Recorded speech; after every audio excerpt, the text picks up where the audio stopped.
Chapter 66.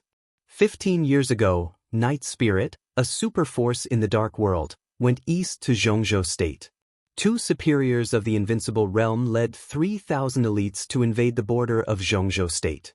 After the battle, Tianling, the superior of the Invincible Realm organized by Night Spirit, died under the attack of the Human Emperor, and another superior of the Invincible Realm, Tian Exen, fled with serious injuries. 3,000 Night Spirit elites and nearly 10,000 foreign mercenaries were annihilated by the Border Praetorian Corps, with not a single survivor. 12 years ago, a terrorist organization with the code name Turk in the northern border could be said to have a strong and powerful army. Their troops were mobilized at the border, and 2,000 elites from the Border Praetorian Army launched a surprise attack on the headquarters of the Turk organization. After 36 hours of fierce battle, the 50,000 soldiers of the Turk organization were wiped out, and the 20,000 captives were all killed. 9 years ago, there was a border conflict between Zhongzhou State and Heng State. In less than 12 hours, 20,000 elites of the Border Praetorian Corps set foot in Heng State and marched 800 miles in 72 hours. Guns and cannons roared and blood flowed like a river. 5 years ago, Bloody Blade, a super mercenary group in the Dark World, accepted a mysterious commission. Before they sent their troops to Zhongzhou State, 3,000 elites of the Border Praetorian Corps had secretly sneaked into their base. 30,000 mercenaries, whether they resisted or surrendered, were all slaughtered. In the past 2 decades, the country had been enjoying peace and prosperity, but the Border Praetorian Corps of Zhongzhou State had been fighting constantly. The super forces of the Dark World, mercenary groups, killer groups, terrorist organizations, and even some mysterious armed forces of unknown origin, the Border Control Corps never lacked opponents. They were the most elite super-large combat corps of Zhongzhou State and also the most cold-blooded corps. Because their commander had said something when he took office 20 years ago. This sentence was still widely spread in the Dark World and had even derived countless versions. It could be called a famous saying in the Dark World. None of my enemies survived. That's what he said, and that's what he did. In the past 20 years, the Border Praetorian Guard Corps had fought countless battles, and their army commander had always taken the lead in every battle. Resist? Kill. Surrender? Kill. Wherever the Border Control Corps passed, there were only dead people besides their own people. Over the years, the number of enemies who had died in the hands of the Border Control Corps had long been uncountable. Countless blood and corpses had watered the prestige of the 550,000 troops of the Border Control Corps. At the same time, it had also created a code name that, although not in the Invincible Realm, was more famous than many Invincible Realm experts. One of the 4 gods of Zhongzhou State, Dongqing Wudi, the god of massacre of Zhongzhou State. He was a member of the decision-making committee of Zhongzhou State and one of the only 3 marshals in the military. No one could have imagined that Dongqing Wudi would appear here. Tan Qinghua didn't expect it, Zhuang Huayang didn't expect it, and even Ning Qianqing didn't expect it.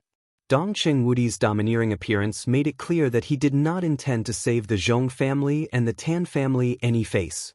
The dignified general of the Zhongzhou State military and the deputy commander of the Eastern Theater of Operations was now held in the air by the neck. This was probably the most shocking scene that most people had ever seen in their lives. The corners of Zhuang Huayang's mouth twitched slightly. It was said that Dongqing Wudi was arrogant, bloodthirsty, and extremely protective. Now it seemed that the rumors were true and even a little conservative. Marshal? Ning Qianqing finally reacted and rushed to Dongqing Wudi's side. His eyes were feverish and his whole body was trembling with excitement. Dongqing Wudi glanced at Ning Qianqing and nodded with a smile. This was an old man who was filled with an indescribable aura from head to toe. He was dressed in a military uniform and was about 50 years old. His temples were grizzled, and his appearance was not outstanding. However, his eyes were indescribably wild and fierce, like an eagle soaring in the sky, ready to pounce at any time. Every move he made seemed to have a kind of courageous and murderous aura, which was a kind of soul-stirring deterrent. You killed his son? Dongqing Wudi looked at Ning Qianqing and said with a smile. His voice was deep and magnetic, and it seemed that every word he said had a charm that made people listen carefully. Tan Shilai took the initiative to propose a life-and-death duel. He lost and I won. Ning Qianqing subconsciously straightened his body and replied calmly. Well done. Dongqing Wudi said casually, but his grip on Tan Qinghua's neck tightened. He narrowed his eyes and stared at the military general whose rank was only one level lower than his, and said lightly, What do you have to say? Tan Qinghua's face had turned purple-red. His feet were subconsciously struggling in the air, but his eyes were burning with extreme anger when he looked at Dongqing Wudi. Marshal, what do you mean? Tan Qinghua's breathing became more and more difficult. He held Dongqing Wudi's palm with both hands and barely squeezed a few words out of his throat. Before Dongqing Wudi could speak, a furious roar suddenly rang out, Let go of the commander. Raging Fire, who had just been sent flying by a stream of sword energy, had just gotten up. When he saw the scene in front of him, he was so frightened that he rushed up with a shout without even thinking about it. Dongqing Wudi, the god of massacre. Who was he? His bloodthirsty character was well known in the whole dark world. He was famous for being cold-blooded and cruel both internally and externally.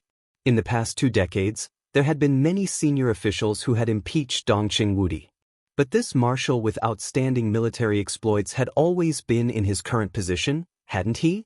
It would not be surprising if such a ruthless man killed Tan Qinghua, the deputy commander. No one would doubt Dongqing Wudi's courage. With nearly 600,000 elite troops in his hands, what couldn't he do? What couldn't he do? Bang! Dongqing Wudi's expression was cold. He kicked Raging Fire in the chest with his heavy military boots. The expert at the peak of the fire-flaming realm was kicked away before he landed on the ground. In the air, a large amount of blood burst out from all over his body. His body slammed into a parasol tree in the courtyard of the villa. The trunk trembled violently. Raging Fire's body twitched a few times and then fell silent. You offended your superior. Damn it. Dongqing Wudi said blandly. At this moment, not only the policeman, but also He Ping's body trembled slightly. With his current status, he didn't have to be like this at all. He Ping might be respectful and humble in front of the 4 gods of Zhongzhou State, the 3 marshals of the army headquarters, and even any member of the decision-making committee, but he would not be afraid. But Dongqing Wudi was an exception. In Zhongzhou State, he was not the strongest or the most powerful, but he was definitely the most bloodthirsty. What would be the consequence of angering Dongqing Wudi when there was no combat capability to check and balance him? The deputy commander of the Eastern Theater of Operations was in his hands. What was he, the director of the Ministry of Politics and Law, to him? Dongqing Wudi's eyes swept over and fell on He Ping. He said calmly, Go back and tell Zhong Yongming that I'll take care of Tianlun.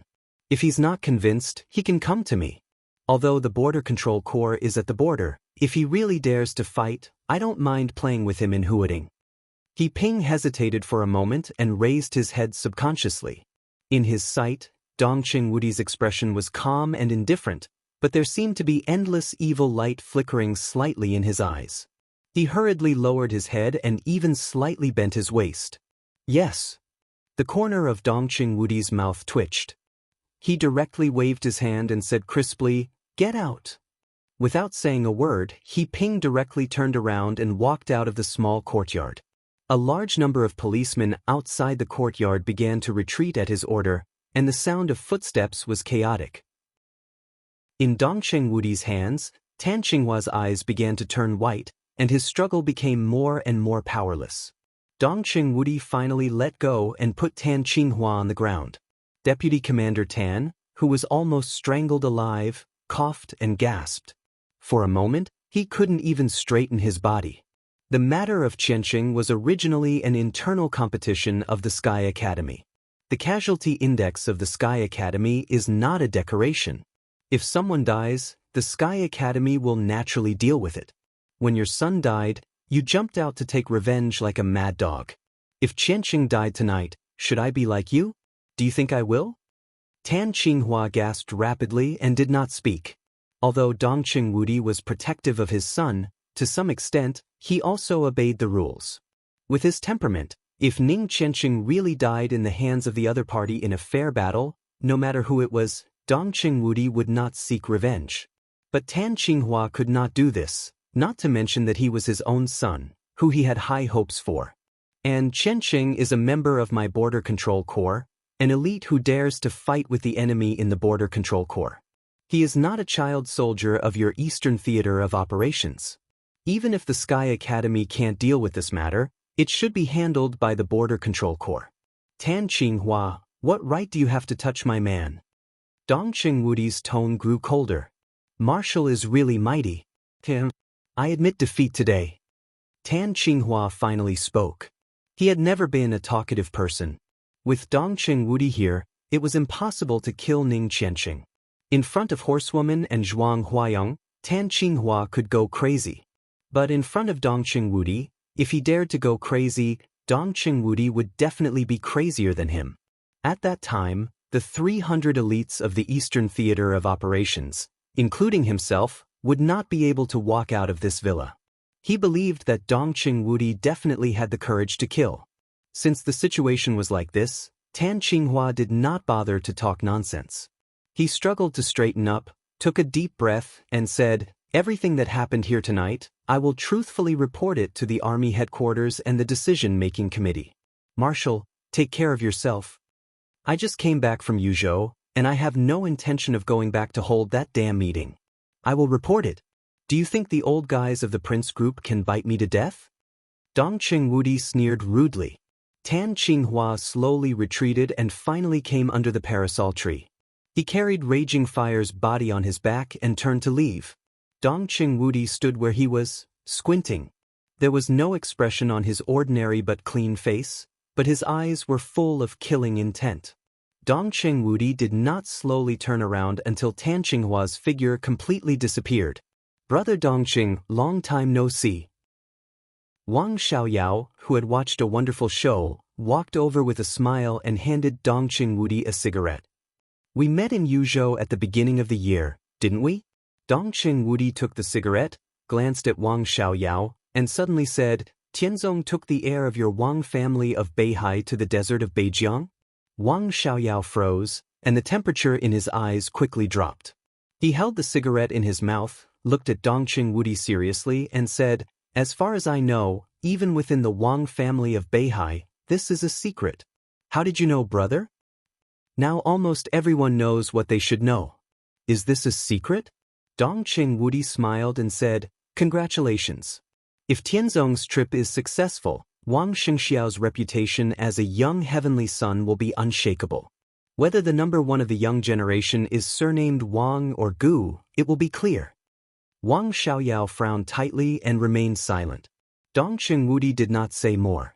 Looking at Zhuang Huayang coming from the gate of the villa, he took the initiative to reach out his hand and said with a smile, "Headmaster Zhuang, long time no see. Marshal, you guard the border and work hard for the country. Thank you for your hard work." Zhuang Huayang smiled and shook hands with Dong Qingwudi. The 6 groups in Zhengzhou State were divided and united. When there was no conflict of interest, they were always very polite to each other. But tonight, Dong Qingwudi and Zhuang Huayang had the same demand, so there was more or less some sincerity in the politeness. "Thank you, Headmaster, tonight." Dong Qingwudi shook Zhuang Huayang's hand hard and said solemnly, "Everyone has their own needs. It's what we should do." Zhuang Huayang smiled and pointed to the villa. "Let's go in and have a seat. Xiaoyao, come with us." "Forget it. Brother Dongqing, Headmaster, if there's nothing else, I'll take you a tong back. Let's catch up another day." Wang Xiaoyao shook his head.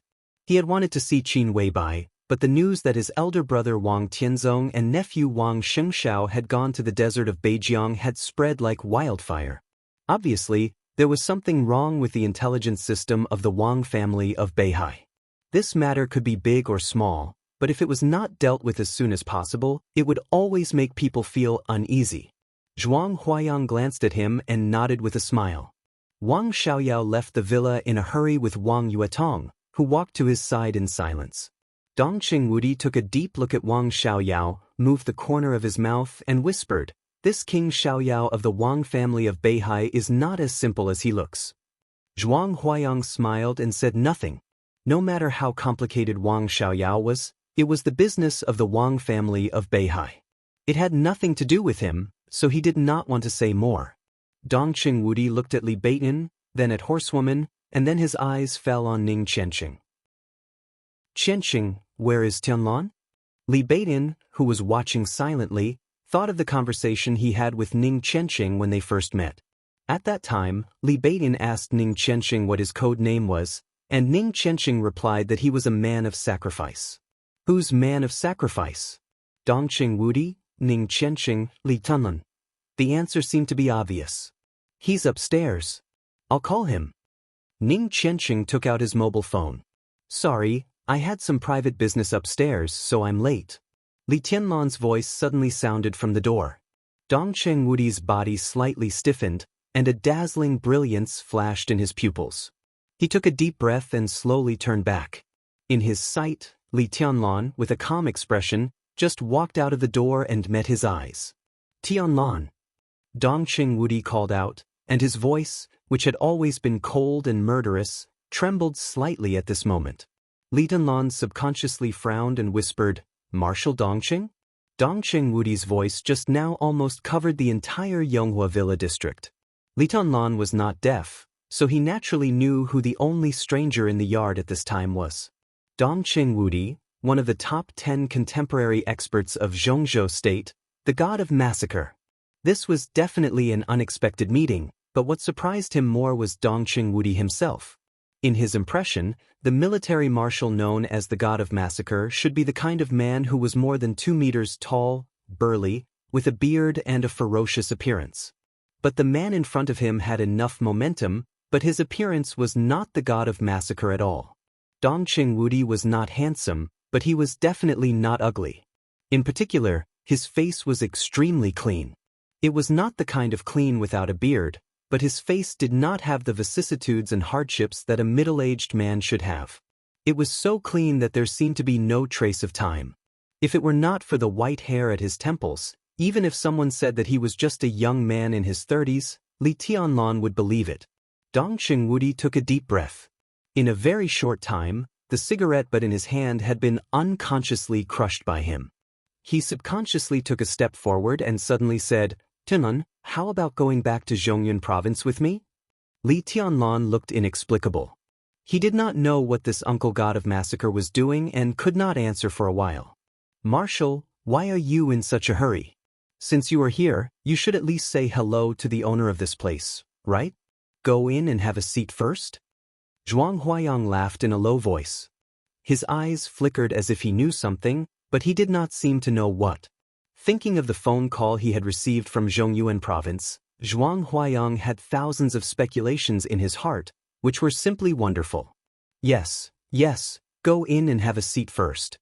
Dongqing Wudi suddenly realized his gaffe. He coughed awkwardly and walked into the villa. Horsewoman had taken out the tea set from the living room and was ready to make tea. Dongqing Wudi was not in the mood to appreciate the foreign girl's tea ceremony. He looked at Li Tianlan and was about to speak. Qin Weibai, who did not choose pajamas like Li Tianlan but changed into casual clothes, had already walked down the steps. Marshal Dongqing, you came to visit in person. Sorry for not going out to greet you. Qin Weibai said in a soft tone. Her tone had a trace of charm that she herself did not realize. Her beautiful face, which was almost unreal, was red. Although her hair had been combed, it still looked a little messy. At this moment, Qin Weibai was no longer the cold and strong spokesperson of Samsara Palace. Charming and languid, she looked exactly like a little woman who had just been moisturized. All the people present were experienced. In this situation, how could they not know what had just happened between Qin Weibai and Li Tianlan? It was estimated that only Qin Weibai and Li Tianlan did not know how many loopholes their supposedly flawless cover-up were. The corners of Zhuang Huayang's mouth twitched. He lowered his head, sighing at the carefree nature of the young couple, but also feeling a little weird. Dongqing Wudi glanced at Li Tianlan with a strange look. When he saw Qin Weibai approaching, he subconsciously stood up and made a gesture of greeting. Marshal, why are you so polite? Qin Weibai raised her eyebrows and naturally sat down beside Li Tianlan. This is to thank you, Dongqing Wudi said in a deep voice. Thank you for what Samsara has done for Zhongzhou State and the Border Control Corps in recent years. I hope Boss Qin can tell the Palace Master that Zhongzhou State hopes to continue to cooperate with you in the future. As for tonight's little misunderstanding, it's just a few idiots who don't understand the overall situation making trouble. The decision-making committee will punish Tan Qinghua, He Ping, and others. This is our sincerity. So, tonight's matter is solved? Qin Weibai asked with a smile as she took the tea from Horsewoman.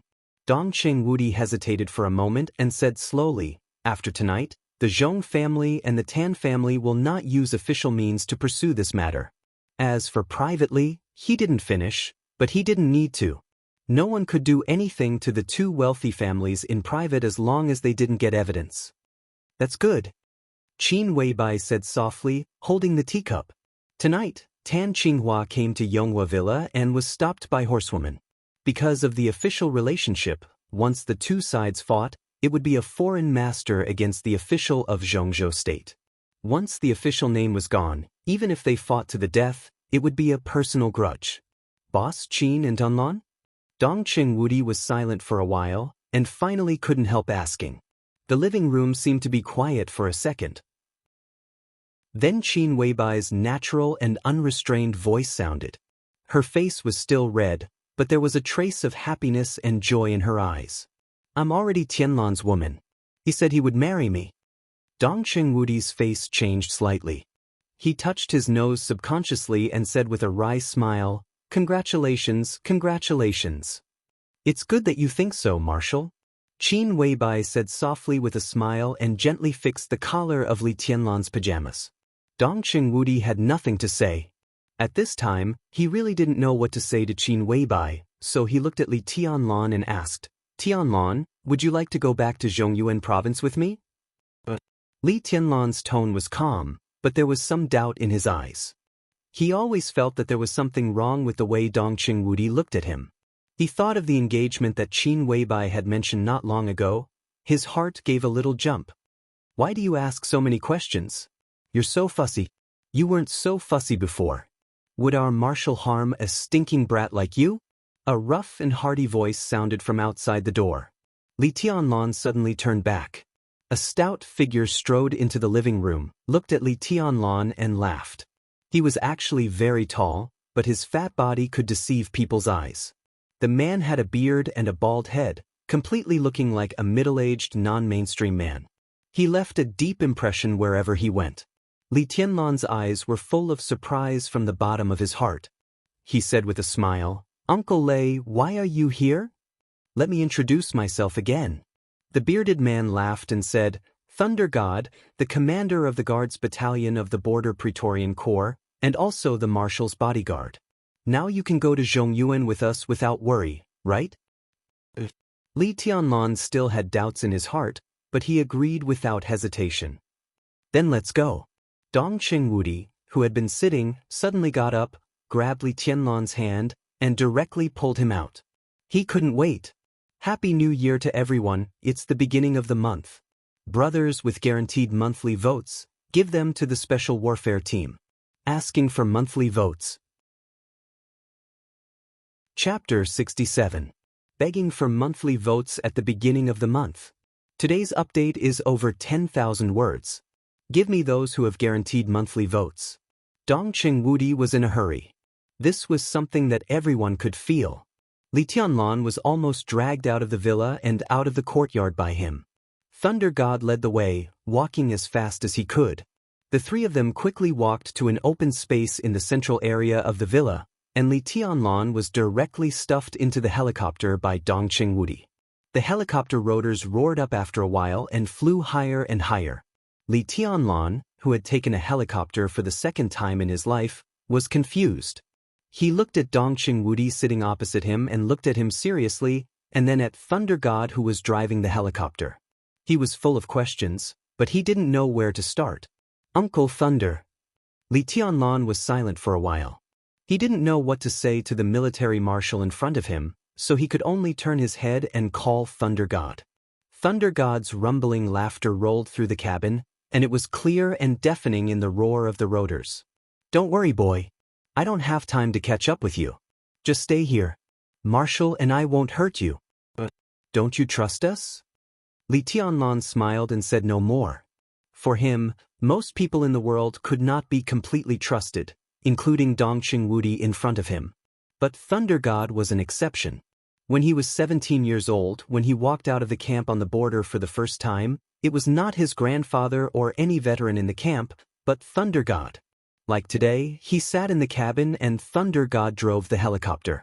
It was dark outside the window. That year, from the southwest to the northwest, from the jungle to the desert, Li Tianlan slipped from the peak state. From beginning to end, Thunder God was by his side. The other party knew most of his secrets. If he had wanted to harm him, he would have had countless opportunities to do so every single day during that 1 year. In the past, he could give his life to Thunder God countless times. Today, facing Thunder God, what couldn't he trust? Li Tianlan's heart was steady, and his eyes were calm. "Tianlan, you and Boss Qin." Dongqing Wudi, who was sitting opposite Li Tianlan, hesitated and finally said, "How did you and Boss Qin meet?" Li Tianlan was stunned and whispered, "When I came to Huading, she was the first person I saw." "Elderly arranged it?" Dongqing Wudi's clean face did not change, but his eyes were tangled, and he seemed to be a little depressed. Li Tianlan nodded. He was not surprised that Dongqing Wudi knew his identity. Thunder God was Dongqing Wudi's bodyguard, so the marshal naturally knew what he knew. Dongqing Wudi took out a cigarette, took a deep drag, shook his head, and said subconsciously, "How did you and her?" Li Tianlan seemed to hear something wrong in his tone. His eyes narrowed and his expression became more and more indifferent. Seeming to realize that his tone was not right, Dongqing Wudi smiled bitterly, looked at Li Tianlan and said, "Tianlan, come and sit next to me." "That's good. I'm airsick and don't dare to move around," Li Tianlan said with a smile and sat still. He was not disgusted with this legendary marshal of Zhongzhou State. Dongqing Wudi had a mixed reputation in the dark world. Some people thought that his approach was hot-blooded and heroic, while others thought that his approach was insane. But Li Tianlan thought that Dongqing Wudi's every move did not have too deep meaning. He was just bloodthirsty. Such a person was a homicidal maniac in small fights, and when he killed a lot, he would become a killing god. Dongqing Wudi was definitely not a good person, but he was extremely good to his own people. Ning Qianqing could make him give up the meeting of the decision-making committee and come to Huading with a phone call, which could prove this. The fact that the Border Guard Corps was dead set on following him and advancing and retreating together with him also proved this point. He was not a good person, but he was a real general, a real commander. He was strong, iron-blooded, and domineering. For nearly 2 decades in Zhongzhou State, Dongqing Wudi alone propped up the backbone of the border of Zhongzhou State. Such a person, no matter what his international reputation was, at least in the eyes of the people of Zhongzhou State, he was a well-deserved hero. Li Tianlan couldn't feel bad for such a person, but now Dongqing Wudi looked at him in such a strange way. When he heard that Dongqing Wudi asked him to sit down, he subconsciously resisted. Dongqing Wudi stared at Li Tianlan for a while, and his eyes seemed to be a little sad. He nodded, looked away, and said softly, "Your father and I are very good friends." There was a trace of indescribable bitterness in his tone. "He saved my life and also saved the old master. If it weren't for your father, I don't know what the Dongqing clan would be like now." Although few people know about this, the people of the Dongqing clan will not forget and dare not forget. The Dongqing clan is willing to repay this kindness at any cost. "Tianlan, can you understand?" Li Tianlan's mouth twitched. He instinctively felt that there was something wrong with Dongqing Wudi's words, but he didn't know how to say it. He looked up at Dongqing Wudi seriously and said calmly and sincerely, "From my standpoint, it's not a question of whether I can understand or not. We should thank the marshal and the Dongqing clan for their righteousness." "Your standpoint? Hey, your standpoint." Dongqing Wudi laughed at himself and seemed to lose all interest in talking for a moment. He shook his head wearily and said softly, "The reason why I took you to Zhongzhou in such a hurry is that the old master wants to see you." The old master used a favor from many years ago to invite an extraordinary person back, hoping that he can show you the way. Tianlan seized the opportunity. Li Tianlan's heart trembled for no reason.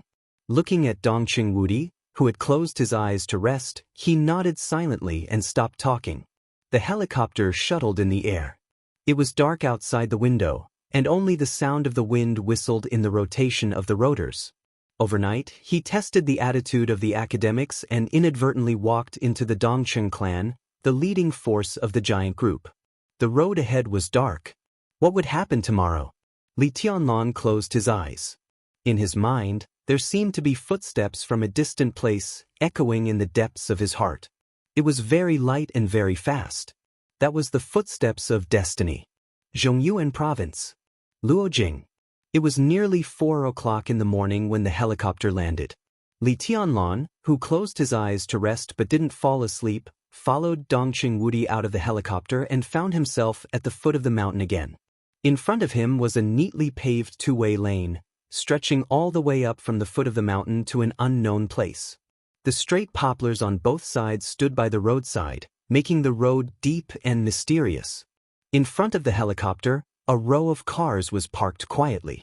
Four dark Mercedes-Benzes surrounded a solemn car whose name Li Tianlan couldn't name. The headlights softly illuminated the road ahead. Around each Mercedes-Benz stood 4 burly men, all in black suits. They stood beside the light and shadow of the headlights and stood silently with their hands on their abdomens, but they had a steady momentum as dignified as a mountain. These were all elites, and perhaps none of them was lower than the ice-condensing realm. Li Tianlan observed silently and followed Dongqing Wudi to the amazing motorcade ahead. In front of the luxury car whose name Li Tianlan couldn't name, an old man standing in front of the car saw Dongqing Wudi coming over and immediately came over with a smile. He ignored Dongqing Wudi, just looked at Li Tianlan, and said with a soft smile, "Are you young Master Li?" The old man was slightly fat, with slicked back hair and neatly combed hair. He was dressed in a tang suit and cloth shoes. He was clean and his eyes were kind. It was easy to make a good impression. "I'm Li Tianlan. I'm not young Master Li." Li Tianlan smiled and said, "What's your name, old man?" "Henan. This is Uncle An, one of the old master's bodyguards in those days. Now he is the steward of the family." Dongqing Wudi took the initiative to introduce him in a calm tone. The light in front of him shone on his face, and no one could see his expression clearly. "Hello, Senior," and Li Tianlan reached out and shook hands with the old steward politely.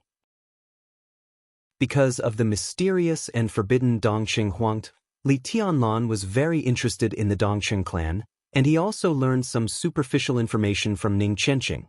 Before Dongqing Wudi served as the commander of the Border Control Corps, it had always been Dongqing Hanguang, the old master of the Dongqing clan, who supported the family. The old master was also one of the marshals of Zhongzhou state and also entered the decision-making committee. In terms of status, he was one level higher than the current Dongqing Wudi. At his peak, he was the nominal second-in-command of the Zhongzhou state military, but in fact, he was the first in charge of the daily work of the military. In the military, his ranking was second only to the president of Zhongzhou state, and he was a real giant and a big shot. Dongqing Hanguang's bodyguard in those days could absolutely be said to be a real expert. "Don't stand on ceremony, young Master Li. Welcome to the Dongqing clan," Senior In said with a smile, looking very kind. "Young Master Li, the old master and the master are waiting for you. Please get in the car." "Uncle An," Dongqing Wudi suddenly said, "give me a car. I still have something to do, so I won't go to the old master's place. I'll go and have breakfast with him later." Senior In agreed with a smile and gave Dongqing Wudi a Mercedes-Benz. Dongqing Wudi took a deep look at Li Tianlan, strode into the Mercedes-Benz with Thunder God, and drove away. Li Tianlan calmly watched the Mercedes-Benz go away. Under the guidance of Senior, he got into the luxury car of an unknown brand. Senior and drove the motorcade all the way up the mountain. The road wound all the way up, deep and calm. Occupying a mountain to be king. Such a word suddenly came to Li Tianlan's mind, and then he smiled bitterly. According to Ning Qianqing, the whole Zhongyuan province was the territory of the Dongqing clan, which was the real top wealthy family in Zhongzhou State. Now the Dongqing clan just divided a mountain as their headquarters. How could it be called occupying a mountain to be king? The motorcade gradually sped up. The noise behind them faded away. Lights finally appeared in front of them. A super large modern villa appeared in Li Tianlan's sight. The villa was 4 stories high and extremely wide. On the quiet top of the mountain, lights surrounded it. The entire villa became more and more dazzling and magnificent. In front of the villa was a large courtyard that had been transformed. It was neatly and reasonably planned with gardens, rockery, pools, and jungles. The scenery was quiet, and the fragrance of flowers was overflowing. The night wind blew, wrinkling the pool, ruffling the flower beds, and ruffling the jungles. In a trance, Li Tianlan even felt that he had come to another world. He had been to the garden party, and the scenery in the garden party was also very beautiful, but that was a club. Here, however, was a private house. At this moment, Li Tianlan looked at everything in front of him and felt nothing but shock. Let's go. The old master is inside. Don't be nervous, young Master Li. Senior and took Li Tianlan out of the car and led the way to the villa. Li Tianlan took a deep breath. He was not nervous, but he felt a little uncomfortable standing in front of the top wealthy family in Zhongzhou State for the first time. In the courtyard, several patrols in black suits were carefully observing the surrounding environment. When they saw Senior and, they all bowed respectfully. Senior and looked indifferent. He took Li Tianlan all the way forward, pushed open the door of the villa, and went straight in. The decoration inside the villa was equally magnificent. But Li Tianlan's eyes were focused on the 2 people sitting in the small reception room. A gray-haired old man. A kind-looking old monk in a kasaya. The old man was about 70 or 80 years old. He was thin, and although he had white hair, he was extremely energetic. His eyes were even more majestic, and he had a kind of strong aura without anger. He was murderous and had the same origin as Dongqing Wudi. Li Tianlan confirmed the old man's identity at once. He was Dongqing Hongguang, the old master of the Dongqing clan. Although the old man did not have the title of God of Massacre, he was also decisive, cold-blooded, and cruel when he was young. The Dongqing clan had been like this since the beginning. Every generation was bloodthirsty, and Dongqing Wudi's generation could be said to have reached the peak. As for the monk beside the old man, Li Tianlan did not know him. Master, young Master Li is here. Senior and pushed the door open and said with a smile, looking at the white-haired old man in the living room.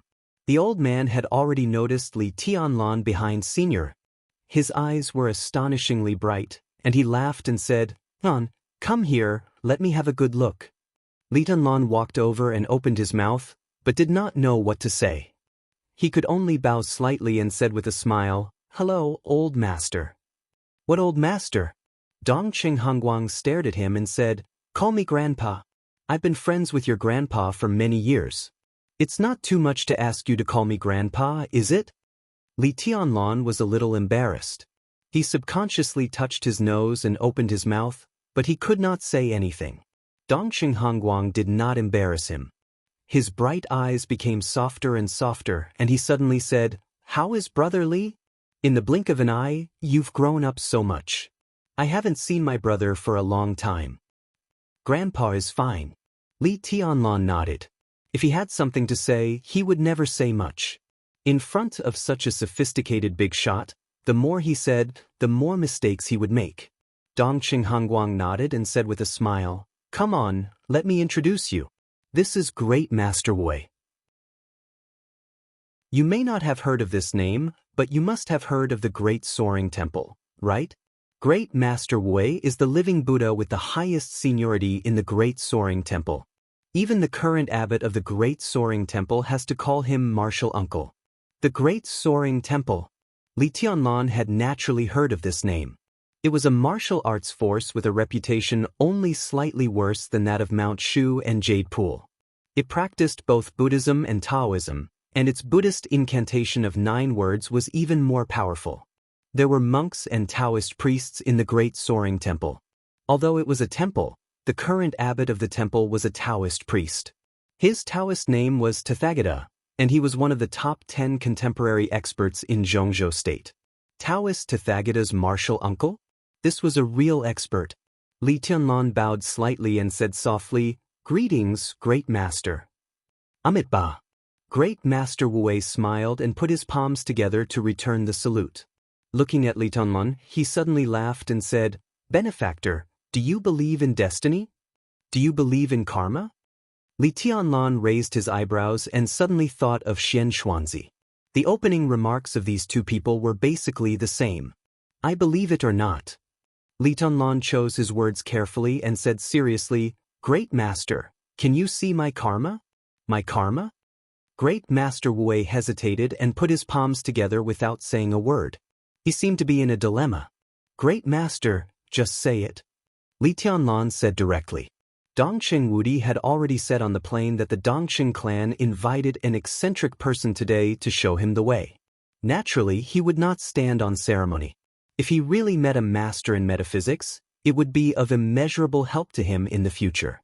"I see the karma of the donor." Great Master Wu raised his head, took a serious look at Li Tianlan, and then lowered his head. "Great Master?" Dongqing Hongguang frowned slightly and couldn't help calling out. Great Master Wu hesitated again, lowered his eyelids, put his palms together, and said, "This donor has gone against the general trend and forcibly defied the natural order. I'm afraid he will die young and miserably in 10 years at most." 10 years at most, miserably. Dongqing Hongguang's expression changed dramatically, but he was not angry. There was only worry in his eyes. Xian Xuanzi of Taoism sect and Wu Wei of Buddhism sect could be said to be the real grandmasters of metaphysics in Zhongzhou State. The former was at least utilitarian, so it was easier to invite him. But the latter was a real free spirit. If it weren't for the fact that Great Master Wu Wei owed the Dongqing clan a karma many years ago, he would not have been invited today. But now he was invited, and the other party said that Tianlan would die miserably. What the hell was this? Li Tianlan raised his eyebrows slightly, but his expression did not change at all. He just said calmly, "Great Master, do you have a solution? Everything depends on God's will." Great Master Wei chanted the name of Buddha and said meaningfully, "Originally, the donor's fate was unsolvable and destined to be miserable. But about 20 years ago, the donor's fate was changed. I'm not sure what will happen in the future." Li Tianlan nodded expressionlessly, stood up and said, "I'll go to the bathroom." He got up and walked out of the small reception room. Senior N, who was standing in the living room, immediately came out and said with a smile, "What's the matter, young Master Li?" Li Tianlan nodded seriously. "Although I know it's impolite to say this, if possible, I still hope that the Dongqing clan will throw the old monk out." "Why?" Senior N's face froze. "Charlatan, pretending to be mysterious." Li Tianlan shook his head and said disdainfully, "His fate was changed more than 20 years ago? F***CKU, I'm not 20 this year. Fuck you." Sorry, the update is late. Today's 2 chapters are over 10,000 words. Please understand. Chapter 68. Great Master Wu? A charlatan? Still pretending to be mysterious? Senior N was directly stunned. What was all this? Great Master Wu, the highest elder of the Great Soaring Temple, became famous even earlier than Xian Xuanzi, the eccentric of Haotian Taoism. In the past 20 years, Xian Xuanzi had risen to fame and was gradually becoming the first man in metaphysics. But no matter how famous Xian Xuanzi was, some top seniors would never forget Great Master Wu of the Great Soaring Temple. They could be said to be the only 2 metaphysical grandmasters in the world. Xian Xuanzi intentionally or unintentionally dealt with the top wealthy families of Zhongzhou State and the Hidden Dragon Sea. As long as the people who invited him were important enough, he would not be refused. At least, he could give a few words of beneficial advice. Great Master Wu, on the other hand, was truly free and unfettered in the world. He was a mysterious figure. Buddhism focused on predestination and karma. In recent decades, Great Master Wu was not moved by power or money. He almost walked all over Zhongzhou State. He was like a living Buddha. He was willing to talk about karma to ordinary people and to point out the right path for some promising young people. There was a saying in the top circle of Zhongzhou State. As long as it was predestined, the living Buddha would answer all requests. Great Master Wu had been famous for decades. Not to mention earlier, in the past 20 years, there were 4 people who were known to have received his guidance. 18 years ago, he advised Situ Tsangyue to go north alone. The hidden god of Zhongzhou State appeared in Mount Taibai. 15 years ago, he advised Hua Qingfeng, an expert, to enter Yuzhou. A Jura path split, the shadow sect rose in the capital, and Hua Qingfeng took charge of the security department of Zhongzhou State. Now, more than 80% of the guards around the big shots in the Hidden Dragon Sea came from the shadow sect. 10 years ago, Lu Shuanghua, a senior intelligence officer of the Prince Group, was hunted down because he was framed. He fled to Jiangnan and met Great Master Wu by chance. He was advised to take root in Jiangnan province. Lu Shuanghua lived in seclusion in Mount Lu. 8 years ago, he joined the Wang family of Beihai in a high-profile manner and established the largest civilian intelligence organization in southern Zhongzhou State, Jiangnan Society. 3 years ago, the Shadow Sting Force, the largest and most mysterious special forces in Zhongzhou State, was established.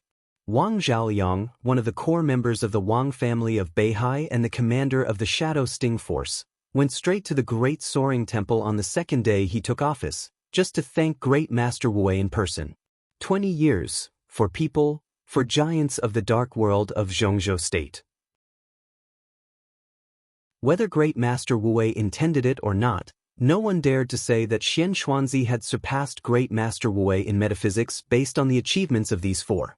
The words of these 2 were basically equivalent to prophecies. This was something that many people acknowledged. Over the years, Senior had heard many legends about Great Master Wu and seen many people's worship and admiration for the living Buddha. He had never thought that one day a young man would disdainfully say that the living Buddha was a charlatan. Was there something wrong with this kid's brain? Or did he drink too much tonight? Elder An's heart trembled. He didn't know what to do. This brat was too ruthless. He was definitely doing this on purpose. Among the people present, except for Li Tianlan, no one was lower than the thunder-shocking realm. No matter how low Li Tianlan's voice was, it could not escape the ears of Great Master Wu and Dongqing Hongguang. He said it to Eldarin, but it was no different from pointing at Great Master Wu and cursing. Tianlan, don't talk nonsense. The corner of Dongqing Hongguang's mouth twitched. He looked at Great Master Wu apologetically and said softly, Great Master, Tianlan just came from a small place and hasn't seen much of the world. So, if I didn't know where he came from, how could I say that he went against the general trend? Great Master Wu turned the Buddha beads in his hand and smiled kindly. Li Tianlan hesitated a little, turned around again, and walked back to the small reception room. He sat down opposite Great Master Wu and said calmly, Great Master, I'm sincerely convinced that I went against the general trend. But about the birth destiny, I can only think that you're talking nonsense. Dongqing Hongguang glared at Li Tianlan and hesitated to speak. Great Master Wu was indeed an eminent monk. He was good-tempered to a certain extent. He said with a smile, Why? I'm less than 20 years old this year. Great Master said that my birth destiny was changed more than 20 years ago. More than 20 years ago, I wasn't born yet. How could I have a birth destiny? Li Tianlan said calmly. When it came to fate, people would always think of some false theories, but there were still experts who could really grasp a trace of the trajectory. At the beginning, Li Tianlan really thought that Great Master Wu was a charlatan. But when he thought of Elder An's eyes and Dongqing Hongguang's performance just now, he was a little confused. A top wealthy family like the Dongqing clan couldn't be fooled by any charlatan. But the so-called birth destiny had too many loopholes. Benefactor, do you believe in destiny? Great Master Wu asked again the question that Xian Xuanzi had asked and he had just asked. Li Tianlan frowned slightly. In the villa of the Dongqing clan, his mood seemed to relax a little unconsciously, and his mood swings became more and more obvious. You don't actually believe it. Great Master Wu chuckled and looked at Li Tianlan. You don't believe in destiny, so you don't believe that someone has changed your birth destiny for you. Li Tianlan was silent. Just a few words about the mandate of heaven and the birth destiny had already made him dizzy. He looked at Wu Wei. Although he still didn't understand what he meant, it was obvious from his face that he didn't intend to say anything more. Li Tianlan picked up the teacup and took a sip of tea. The slightly bitter and cold tea flowed down his throat and into his stomach. He suddenly said, "Great Master, if I'm really doomed to die a horrible death, can what I've been asking for all my life come true?" What did he ask for all his life? It was to let his grandfather and those veterans walk out of the border again. It was to let Zhuanyuantai of Kunlun stand on the top of Zhongzhou State again. It was to let the reputation of the god of war family spread throughout the dark world again. 10 years later, if he really died a horrible death, could everything he had been pursuing succeed? At this moment, Li Tianlan suddenly found that he could face the possible death calmly. But what he had been asking for all his life was what he couldn't let go of. Great Master Wu Wei hesitated for a moment and finally spoke in a concise tone. Li Tianlan laughed, and his eyes were bright without any haze. "So, although I'm not reconciled to it, it's not too bad. It's worth it." The old monk took a deep look at him and didn't speak. "You're so young. What's worth it? Don't talk nonsense here." Dongqing Hongguang's face darkened, and he reprimanded Li Tianlan mercilessly. His white hair was flying, his eyes were sharp, and his momentum soared in an instant. Li Tianlan didn't feel warm in his heart. Although it was the first time they met, the old master's behavior showed that he really didn't treat him as an outsider. "Great Master, if Tianlan's birth destiny is really changed by someone, what will happen in 10 years? Dongqing Hongguang stopped looking at Li Tianlan and looked directly at Great Master Wei. His tone was calm, but his eyes were earnest. Great Master Wei shook his head. "I don't have any good suggestions. There's still a long time. It depends on benefactor Tianlan's own luck." Dongqing Hongguang's heart sank. Although he didn't hear any pessimism from the old monk's mouth, there was no optimism either. Dongqing Hongguang was a little worried about gains and losses. He didn't give up and asked, "Is there really no solution? Return to the mountains and forests and don't care about the world." Great Master Wu Wei turned the Buddha beads in his hand and said calmly. Dongqing Hongguang gave a wry smile and glanced at Li Tianlan. Sure enough, he didn't change his expression, as if he hadn't heard it. There was no difference between having such a method and not having it. "I'm leaving."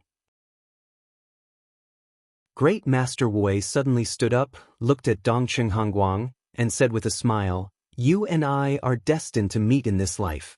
If you don't mind, how about giving me a ride?" Li Tianlan, who was about to get up and see the old monk off when he heard that the old monk was going to leave, stopped and sat back on the sofa. It was obvious that the old monk wanted to talk to Dongqing Hongguang alone. Dongqing Hongguang was a little hesitant, not about whether to see him off, but about whether to let the old monk go down the mountain. Great Master Wu Wei was elusive. This time, the Dongqing clan could invite him up the mountain because of a cause and effect many years ago. For the Dongqing clan, it was a great favor. But such a favor was exchanged for such a result from the old monk. Dongqing Hongguang was really depressed. He stood up with a wry smile and walked out of the small reception room with the old monk. When they were about to step out of the reception room, Great Master Wu Wei in front of them suddenly turned around, looked at Li Tianlan, and said with a smile, "I'd like to give you a piece of advice. I'm afraid there will be a disaster in the near future. You should be careful and prudent." Li Tianlan was stunned, nodded, and said sincerely, "Thank you, Great Master." Great Master Wu Wei smiled and turned to leave. When he walked out of the gate of the villa, Dongqing Hongguang, who was unwilling, hesitated a little and finally said, "Great Master, is it a good thing or a bad thing that Tianlan's, well, his birth destiny has been changed?" Walking in the courtyard on the top of the mountain in the deep night, Great Master Wu Wei glanced at Dongqing Hongguang with a smile and said softly, "His birth destiny has just been formed. Now it seems that it's not much better. Destiny is not static, but there is a general trajectory. Changing one's birth destiny is probably the difference between 10 deaths and 9 deaths. It's not easy to change one's destiny against heaven and earth and fight for life with heaven and earth." Then, Dongqing Hongguang's face was gloomy. "Don't be too pessimistic. Now it's a narrow escape. Who knows what will happen in 10 years? Great Master Wei chuckled and said, Donor Dongqing, I'll give you a word of advice. Let nature take its course and don't force it. As for Donor Tianlan, after he graduates from the Sky Academy, he can come to Mount Qingyun in Lin and be my neighbor. It's good for him. Lin was the capital of Jiangxi province. Mount Qingyun was located on the bank of the West Lake. It was an excellent place with good feng shui. Dongqing Hongguang nodded and said helplessly, I can see that the boy is stubborn.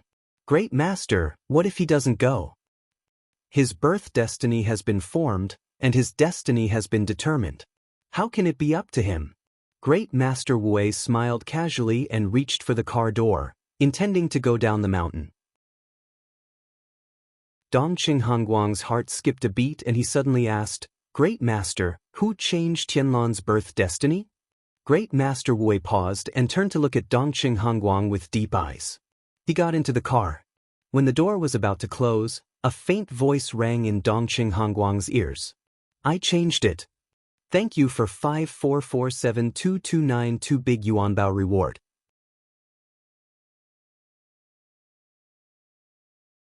Chapter 69. When Dongqing Hongguang walked back to the small reception room, he was obviously a little absent-minded. Li Tianlan was a little surprised, but he couldn't say anything. The hand on the clock was about to point to 5 o'clock in the morning. Looking at Dongqing Hongguang sitting on the sofa and meditating, Li Tianlan stood up and tentatively said, Old Master, if there's no other arrangement. He didn't finish his words, and he couldn't finish them. How could he go on? In the whole Dongqing clan, he was familiar with no one except Thunder God. Now he faced the old master of the Dongqing clan alone. What should he say? Go back to Huading without any arrangement? It was too impolite. Moreover, the other party invited Great Master Wei to come and give him some advice. Although he didn't get any good words, the Dongqing clan's affection was obvious. It seemed a little inappropriate to leave now. But if I don't leave, will he arrange a place for me to rest? He doesn't regard me as an outsider. Li Tianlan thought he was a very reserved person and couldn't do such a thing. Oh, I forgot you, boy.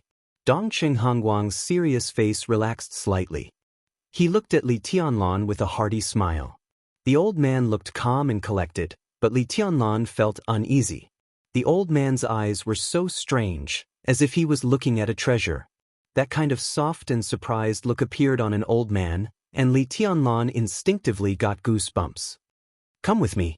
Dongqing Hongguang patted Li Tianlan on the shoulder and went straight upstairs. Li Tianlan wasn't sure if the villa had an underground space, but the ground level was 4 stories high. Such a large luxury villa naturally had an elevator. Dongqing Hongguang took Li Tianlan into the elevator and went all the way up. Metaphysics is metaphysics. It exists, but it doesn't represent everything. I'm old, and the older I get, the more I believe in fate. But at the same time, I also believe in the saying that man can conquer nature. In the elevator, Dongqing Hongguang suddenly opened his mouth. He looked at Li Tianlan and said flatly, Boy, I won't fool you. Great Master Wei is arguably one of the most famous metaphysics grandmasters. What he said is a reference, even a very high reference value. With your temperament, you shouldn't be depressed by his words. But I'm afraid you'll go to the other extreme. You have a long life. Don't really think you have 10 years to live like that. It's not worth it. It's just stupid. Li Tianlan was stunned. He really didn't expect that Dongqing Hongguang would say this to him. He smiled and said calmly, I won't be affected by a few words. No matter what happens in 10 years, I have to do what I have to do. Dongqing Hongguang's mind was in a mess. He nodded and said no more. The words that the old monk Wu Wei threw at him before he left were still echoing in his mind. Li Tianlan's birth destiny was changed by him. 20 years ago. What did this mean? At the very least, he could guarantee with the lives of his whole family that this matter had absolutely nothing to do with the Li family. Then how did Great Master Wu Wei know about Li Tianlan? And it was Li Tianlan who had not been born. Old Master Dongqing was upset for a while. When dealing with this kind of metaphysics grandmaster, the most terrible thing was that he didn't finish his words, which could make people want to hack him to death. The elevator reached the 4th floor. Dongqing Hongguang took a deep breath and walked out of the elevator. On one side of the elevator was a row of small stairs, about 1 story high, with a delicate small door at the end. "Come on," Dongqing Hongguang said and walked up the steps. Li Tianlan followed silently and watched the old man open the door. The night wind poured into the villa. A vast and boundless night appeared directly in front of Li Tianlan. Li Tianlan was stunned. Behind this door was not a secret room, but the rooftop of the villa. Dongqing Hongguang opened the door and walked out. Li Tianlan followed closely behind. The rooftop was large and clean, surrounded by white jade railings, exquisite and gorgeous. The wind was slightly strong and cold, which made people's minds suddenly clear. The light was dim as night and dawn alternated. Li Tianlan leaned on the white jade railing and looked around. Everywhere he looked, there was lush greenery, wide roads, dense forests, and vast plains. Standing there and looking, everything in his line of sight was downward. Only he was at the highest point, looking down at everything around him from the perspective of a bird's eye view. Li Tianlan was silent, but his heart was surging with emotions. "Tianlan, what do you think a man should pursue the most in his life?" Dongqing Hongguang stood beside Li Tianlan, lit a cigarette, took a big drag, and asked in a gentle tone. The corner of Li Tianlan's mouth moved. In this situation, he suddenly thought of a poem. Without hesitation, he said it. "When you reach the top, all the mountains are small." Dongqing Hongguang laughed and said heroically, "Yes, to reach the top, this is a man's life pursuit." He pointed to the mountain under his feet and said with a smile, "Tianlan, what do you think of the Dongqing clan?" Li Tianlan had nothing to say. In his heart, it was not a clan, but a mountain. The villa where Dongqing Hongguang lived was located at the top of the mountain. On the way up, there were some forks. Li Tianlan didn't think much of it at first, but standing at the top of the mountain, he found that the so-called Dongqing clan was more than just a villa under his feet. This was just the center. Around the top of the mountain, in different directions, there were villas with similar architectural styles. Li Tianlan was not sure how big the mountain was for the time being, but standing here and looking at it, the magnificent momentum was really admirable. The atmosphere of a wealthy family is well-deserved. Li Tianlan said softly, with a trace of longing in his calm tone that he didn't even realize. This was the first time he had come to the headquarters of a top wealthy family in Zhongzhou State. Everything in front of him brought him nothing but shock and desire.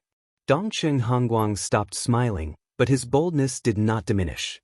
He said in a powerful voice, "This is my family, the Dongqing clan with hundreds of thousands of troops, the Dongqing clan with the power to lead a group, the Dongqing clan with nearly 20 large military enterprises, the Dongqing clan that can make dozens of senior military generals bow their heads, and the Dongqing clan with a market value of hundreds of billions." He patted Li Tianlan on the shoulder hard and said with a smile, "Do you want such a family?" The corner of Li Tianlan's mouth moved. Such a question was so rude that no one could be flustered. He took a deep breath and said softly, "It's a lie to say that I don't want it." Dongqing Hongguang looked at Li Tianlan with a smile on his face. He could clearly feel the fire in the eyes of the young man beside him. This almost fanatical light was called ambition. Every man should have ambition. "Then I'll give you the Dongqing clan, how about it?" Dongqing Hongguang said softly, but the content was earth-shattering. Li Tianlan's body shook violently. He looked at Dongqing Hongguang with a stunned face. "You don't want it?" Dongqing Hongguang frowned slightly.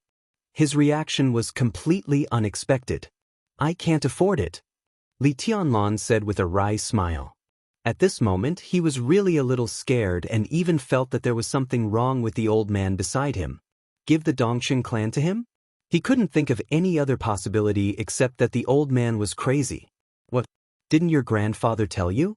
You have an engagement with the Dongqing clan.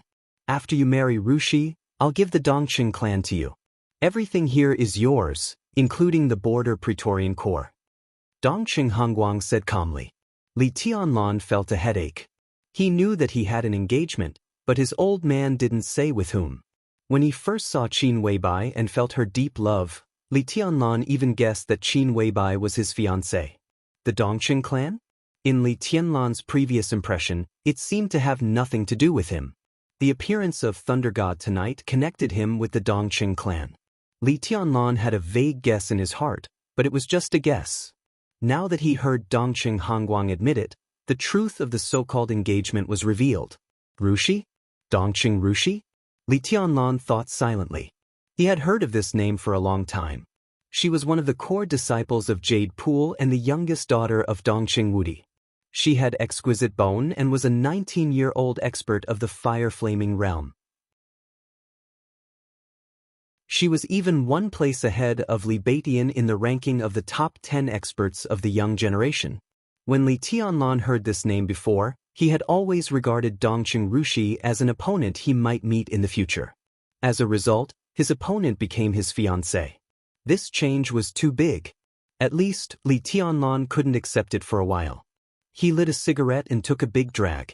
His mind was in a mess. That's it. You still have a few days off, right? Stay in Zhongyuan for 2 days. I'll inform some old friends later. You and Rushi get engaged first and exchange rings or something. Isn't that popular among you young people now? I understand. You can get married after graduation. Dongqing Hongguang said quickly without waiting for Li Tianlan to react. He seemed to think of something happy and laughed strangely. His eyes were almost invisible because of the laughter. Well, sorry, old master. I can't be engaged to Miss Dongqing, let alone marry her. Li Tianlan suddenly interrupted Dongqing Hongguang in a calm and indifferent tone. Dongqing Hongguang's laughter stopped abruptly. You won't marry her? He seemed to be in disbelief and asked subconsciously. I won't marry her. Li Tianlan's tone was firm. Dongqing Hongguang stared at Li Tianlan, and his face suddenly became gloomy. He said coldly, You are engaged. My granddaughter is talented and beautiful. In terms of appearance, temperament, and talent in martial arts, among her peers, only the little demon girl of the Wang family of Beihai can compare with Rushi. You won't marry such a good match? Who do you want to marry? Why don't you marry her? If you dare not marry her, I'll have someone kill you, you little bastard. Li Tianlan touched his nose and smiled bitterly. Dongqing Hongguang's words were not polite at all, but he just didn't dislike it. He shook his head and said sincerely, Old master, I have a girlfriend, and I will marry her. Dongqing Hongguang, who didn't understand the situation for the time being, was stunned and said casually, Just break up. Don't talk so much nonsense. I tell you, you must marry Rushi. There is no room for negotiation. Li Tianlan said without hesitation. His words were light and breezy, but resolute and decisive. Dongqing Hongguang's carefully trimmed beard curled up. He was flustered and exasperated, staring at Li Tianlan with disappointment. Damn it, my beautiful and pure genius granddaughter will marry you, and the whole Dongqing clan will be the dowry. How dare you say no? He breathed heavily. At this moment, he really wanted to kill the little bastard. Even if you can't, you have to. The old man clenched the white jade railing in front of him and said, gnashing his teeth. Li Tianlan didn't know whether to laugh or cry. He threw away the cigarette but in his hand, lit another one, and handed one to Dongqing Hongguang. He said helplessly, Old master, to tell you the truth, I have a little potential. If there is no accident, there will be no problem for me to enter the invincible realm. I don't belittle myself. In terms of value, I still have some. But the Dongqing clan is, after all, a family with a heavenly son. It is not worthwhile to take out the whole family as the dowry for a son-in-law who may become an invincible realm expert in the future, right? Dongqing Hongguang was stunned. Heavenly son? What heavenly son? Before he had time to ask, Li Tianlan continued, and my identity is sensitive. This secret can't be hidden forever. Once others know that I'm from the Li family, I'm afraid the Dongqing clan will also face pressure. The Prince Group, Kunlun City, and even the Wang family of Beihai will probably be eager to attack me. My identity is now a big quagmire. Once it is exposed, it is easy to involve the people around me. On the contrary, the Dongqing clan is already so large. Even if I enter the invincible realm, I will not be of much help to the Dongqing clan. This kind of engagement is immature. Not only can I not help you, but I will also drag you down. Oh master, why do you insist? What nonsense is this? Dongqing Hongguang frowned and repeated the old tune. He was so persistent that it made people cry. You have an engagement with my granddaughter, so you must get married. The Dongqing clan at least needs its face, and it can't do something like putting the whole clan on the line just to win you over. The Dongqing clan will be you and Rushi in the future. It has nothing to do with winning you over. This is an engagement, understand? The Dongqing clan keeps its promise. We repay kindness with kindness. This has nothing to do with your background or your potential. These words were said with confidence, but Li Tianlan instinctively chose not to believe it. He silently smoked and whispered to himself, repay kindness with kindness, repay kindness with kindness. Old master, what do you think of my father's treason? Li Tianlan suddenly asked. Dongqing Hongguang's expression changed. He took a deep look at him and said hesitantly, the inside story of that matter is complicated, and many clues are unclear. I'm not talking about that. Li Tianlan quietly looked at the gradually brightening morning light in the distance and said calmly. Dongqing Hongguang was stunned and immediately understood what Li Tianlan meant. He was silent for a while and whispered, Tianlan, do you have a knot in your heart because the Dongqing clan didn't do anything? No, I'm just asking. Li Tianlan shook his head. I'm not being polite. I can understand. The Wang family of Beihai, the closest comrade-in-arms of the Li family, could choose silence and give up. It's reasonable for the Dongqing clan to stand by. Old master, I was rude just now. Silence. Dongqing Hongguang was silent for nearly 5 minutes this time. He lit another cigarette and said calmly, I can answer this question. First, the friendship between the Dongqing clan and the Li family was very hidden. Almost no one knew about it except for the two sides. Second, that matter was of great importance. It was a game of the overall situation. The Dongqing clan represented the giant group. In that situation, the Dongqing clan couldn't represent itself at all. As soon as we spoke, everyone would think that it was the will of the entire giant group. He paused and continued, Third, if the Dongqing clan had an invincible realm expert, we would have to ask the Li family for an explanation afterward. Unfortunately, we don't have such an expert. Fourth, the Dongqing clan secretly helped the Li family. Tianlan, you'll see what we've done later. Now is not the time to tell you. As for the engagement between you and Rushi, it was made by your grandfather and me. There's no complicated interest entanglement. We've waited for so many years, but you suddenly told me that you didn't want to marry her. Who would agree? Rushi is my granddaughter. You have to marry her whether you want to or not. Li Tianlan touched his chin. There seemed to be something wrong with this picture. His grandfather said that the family with whom he was engaged was very realistic. But how could Dongqing Hongguang's performance be realistic? He was simply letting his emotions affect his decisions. Li Tianlan's heart suddenly moved. He thought of what Dongqing Hongguang had just said and hesitated. If you have something to say, say it. Dongqing Hongguang glanced at him and said that Li Tianlan suppressed the story of the Li family and the Dongqing clan. At the same time, he quietly shifted the topic of the engagement to a topic he had always been particularly interested in. As for the engagement, it was better not to talk about it. He smiled and said, Old master, can I ask you about someone? Ask about what person? Don't change the subject, boy. Dongqing Hongguang took a drag on his cigarette, his eyes puzzled. Well, the Dongqing clan sacrifice you just mentioned, is it related to Senior Dongqing Huangtu? How on earth did it? Ahem. Before Li Tianlan could finish his words, Dongqing Hongguang coughed violently. He seemed to be choked by the cigarette. He coughed so hard that he couldn't straighten up for a long time. Li Tianlan subconsciously walked over and patted the old man on the back. He said with a wry smile, I just accidentally heard some of Senior Dongqing Huangtu's deeds. If you don't want to say it, then forget it.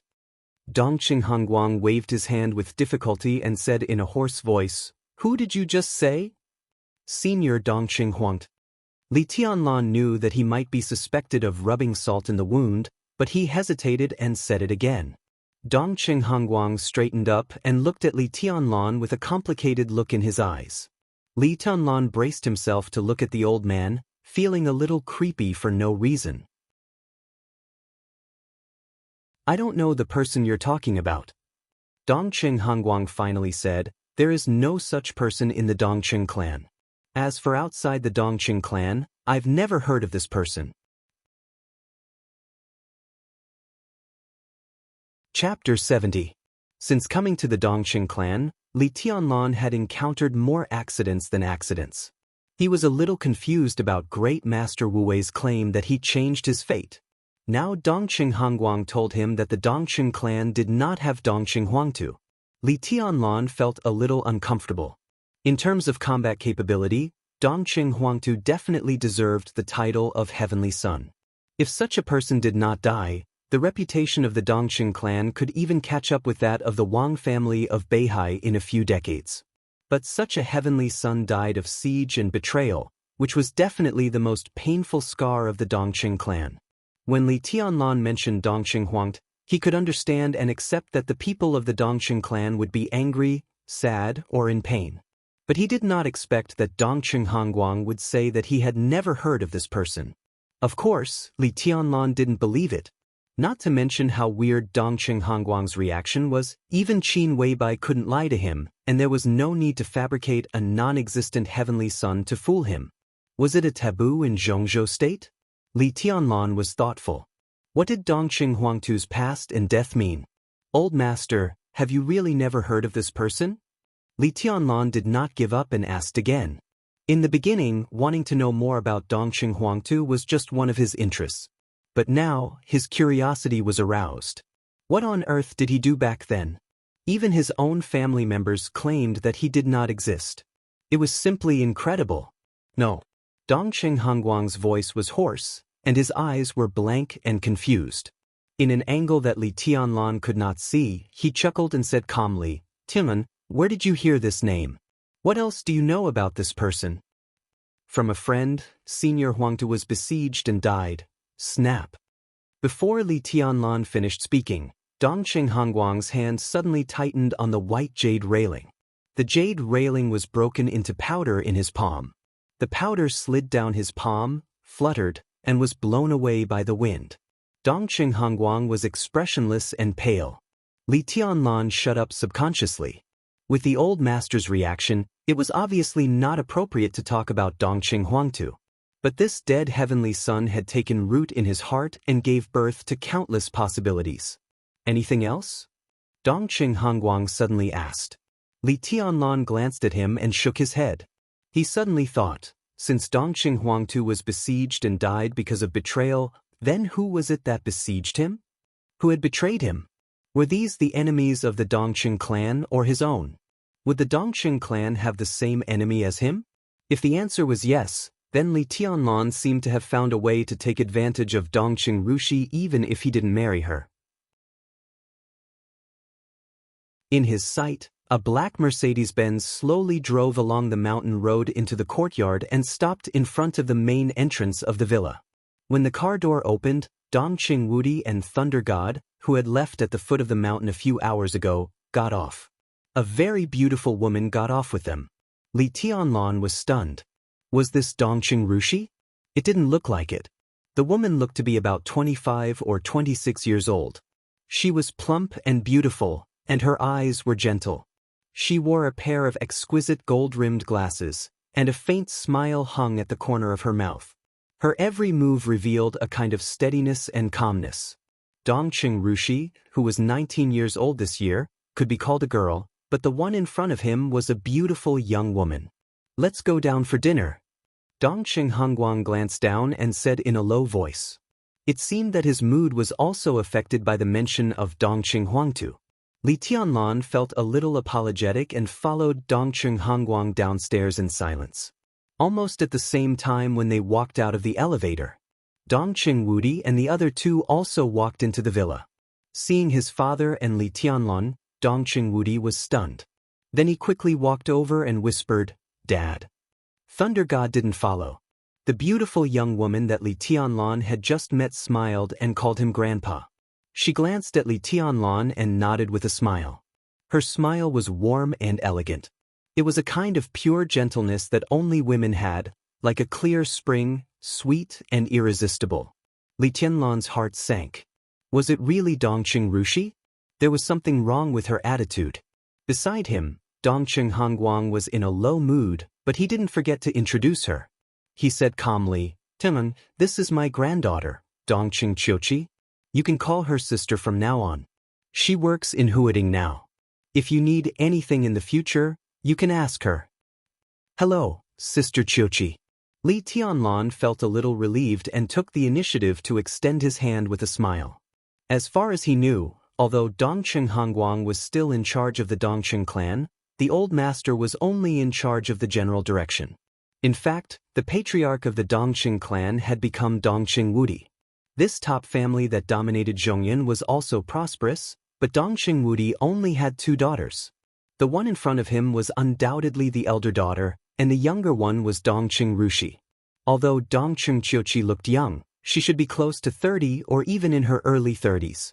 Was it because Dongqing Wudi had no son that the old master gave the Dongqing clan to his son-in-law as a dowry? It seemed better to give it to someone from other branches than to outsiders, right? Working in Huading? Li Tianlan was a little curious. He didn't know what Dongqing Qiuqi was doing in Huading. "Hello, Tianlan. Let's exchange contact information later. You can call me at any time if you need anything. I'm not far from your campus." Dongqing Qiuqi smiled and reached out her small hand to shake Li Tianlan's. She was a gentle and elegant woman who spoke softly and was very comfortable to get along with. Li Tianlan nodded with a smile. "Where's Rushi?" Dongqing Hongguang suddenly asked. "Why didn't she come for dinner?" The smile in his eyes flashed away. He chuckled and said, "Why? Is the girl shy?" Li Tianlan's body slightly stiffened. He didn't know how he felt about his fiancée, whom he had never met. Dongqing Wudi was also a little embarrassed. The dignified god of massacre of Zhongzhou state dodged the old master's eyes and whispered, "Rushi just returned to Yuzhou." "What happened?" Dongqing Rushi was a little confused. Didn't they agree? Why did she suddenly go back? Yesterday, his precious granddaughter said that she wanted to meet her fiancé. As a result, the fiancé came, but she left. What was going on? Dongqing Wudi became more and more embarrassed and subconsciously glanced at Li Tianlan. In fact, it was not that Dongqing Rushi didn't want to. Dongqing Wudi was very clear about the engagement between the two families. His daughter might be a little confused and nervous, but she didn't resist much. She even acquiesced. At least she didn't object to them getting along with each other for a while. He could only blame himself for being so excited that he accidentally mentioned Li Tianlan's girlfriend when he picked up his daughter. Then things became like this. In such a scene, his daughter was not jealous, but she must feel wronged. Dongqing Wudi's mouth moved, and his heart was in a mess. This matter might be a knot in his heart if he didn't deal with it well. "There's something urgent in Yuzhou, so I have to go back." She said that she would go to Huading to find Tianlan after a while. Dongqing Wudi gave a half-true and half-false explanation. In fact, Dongqing Rushi also said that she didn't want to get engaged too early. She hoped that she and Li Tianlan would get married after graduation. However, Dongqing Wudi didn't dare to say that. If he did, he might face the anger of the old master. Not only the old master, but Dongqing Wudi himself also couldn't wait for the marriage of the 2 children. "Forget it. Let's eat first." Dongqing Hongguang was even more confused. He didn't ask more and walked to the dining room. The breakfast was depressed and silent. Li Tianlan sat down next to Thunder God and only cared about eating and drinking. Dongqing Hongguang was absent-minded. After eating a bowl of porridge, he didn't eat much. When Li Tianlan put down the bowl and chopsticks, he also got up and said calmly, "Qiuqi, take Tianlan to rest. Let him stay with Rushi. I'll call Rushi later to ask about the situation." Dongqing Qiuqi smiled gently, looked at Li Tianlan and said, "Follow me." Li Tianlan said goodbye to Dongqing Hongguang, his son, and Thunder God in turn, and then walked out of the villa. Dongqing Qiuqi waited quietly outside. When she saw Li Tianlan come out, she smiled and looked him up and down with a strange look in her eyes. She didn't say anything. Li Tianlan's heart ached badly. Did this woman think of him as a gigolo who coveted the power of the Dongqing clan? The corner of his mouth moved. When he was about to speak, Dongqing Qiuqi, who was gentle to the bones, chuckled and said, "Tianlan, treat my sister better in the future, okay? Otherwise, I'll deal with you. You're in Huading, so it's very easy for me to deal with you." "Big sister, I haven't even seen your sister. Isn't it too early to say this?" Li Tianlan complained in his heart and said casually, "What does Sister Qiuqi do in Huading?" "The mayor of Wudong New District." Dongqing Qiuqi smiled and said, "Even your Sky Academy is also within the scope of Wudong New District. Although we can't control it, we can still exert influence." "The mayor of Wudong New District." Li Tianlan looked at Dongqing Qiuqi, who was smiling gently in front of him. He couldn't connect this position with her. In Huading, Wudong New District could be said to be the most important district. The mayor was usually a member of the standing committee, who was a senior official at the level of deputy governor. Moreover, it was a very high position. In this case, Dongqing Qiuqi, the second in command, was only one step away from the standing committee. He wondered if she was 30 years old this year. The Dongqing clan is really full of talents. It deserves to be a family that has produced a heavenly son. Li Tianlan sighed softly, but he was carefully observing Dongqing Qiuqi's expression out of the corner of his eye. Dongqing Hongguang refused to reveal anything, but Dongqing Qiuqi should know something, right? Dongqing Huangtu was her uncle? Heavenly son? What heavenly son? Dongqing Qiuqi was stunned and asked curiously, "Isn't His Highness Dongqing Huangtu a heavenly son?" Li Tianlan asked seriously. He knew he shouldn't ask this question, but he didn't know why he always instinctively wanted to know more about this person. Dongqing Qiuqi's face was blank. It was a real blank, not a superficial emotion hidden behind sadness, anger, and pain. She looked at Li Tianlan and asked curiously, "Who is Dongqing Huangtu?" When Li Tianlan walked out of the villa, Dongqing Hongguang also called Dongqing Wudi and Thunder God into his study. In the study, the old master finally stopped hiding his feelings, and his expression became gloomy. Dongqing Wudi coughed. Looking at his father's face, he didn't dare to speak, but just gave Thunder God a wink. Thunder God twitched slightly and looked at Dongqing Wudi. He opened his mouth, but no sound came out, but the shape of his mouth was clear. "Damn you." Dongqing Wudi glared and clenched his fists, his eyes flashing fiercely. Thunder God immediately gave in. Looking at Dongqing Hongguang, who was sitting in the chair in silence, he took the initiative to say with a dry smile, "Godfather, Rushi really has something urgent in Yuzhou. Don't be angry. When she finishes dealing with it, she will definitely go to Huading to find Tianlan." Not because of this.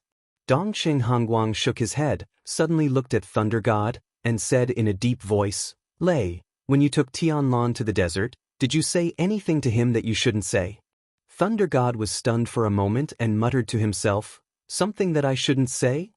Then he shook his head and said with certainty, "No. Dad, what the hell is going on?" Dongqing Wudi asked, picking up the teacup and pouring a glass of water for Dongqing Wudi. "Just now, when we were on the rooftop, Tianlan asked me a question." Dongqing Hongguang frowned tightly and said in a low voice, "He wants to know something about Huangtu that year? Something about that year?" Correct. Dongqing Wudi's hand shook, and the teacup in his hand fell directly to the floor and broke into pieces. How is this possible? The expression of this marshal of Zhongzhou state, who could always be calm in the face of anything, changed dramatically, and he subconsciously raised his voice. How did he know about Huangtu? Dongqing Hongguang glanced at him and said nothing.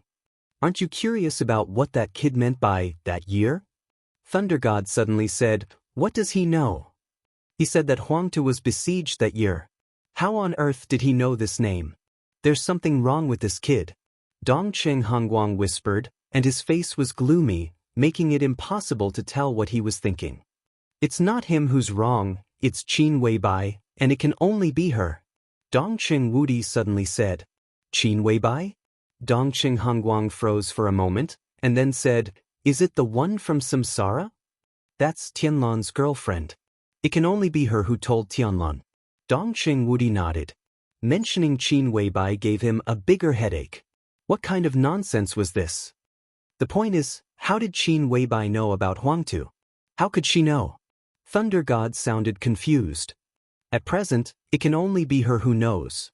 It can't be Tianlan himself, can it? Dongqing Wudi asked in reply.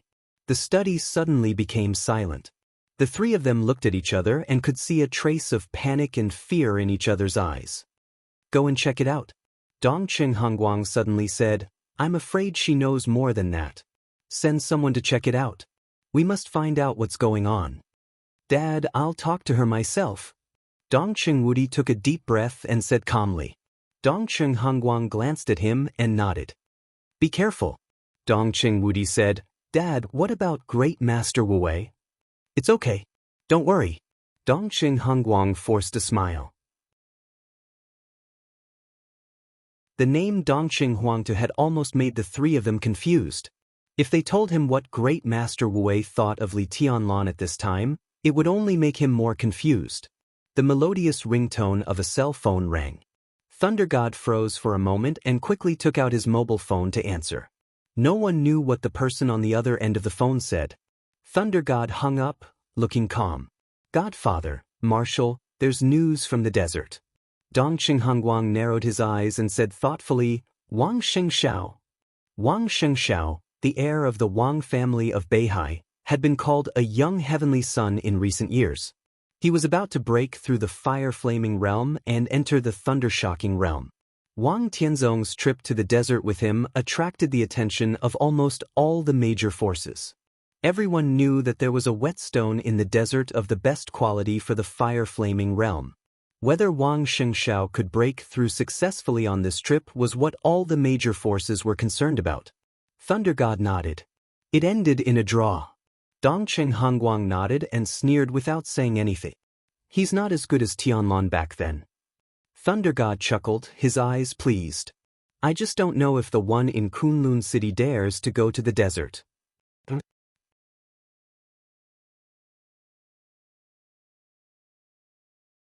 Chapter 71. When the morning sun rose and the darkness receded, a fierce battle that lasted nearly 5 hours came to an end. Light and darkness alternated. In the battlefield that spanned thousands of meters, the sharp sword intent and the violent fighting intent had yet to dissipate completely.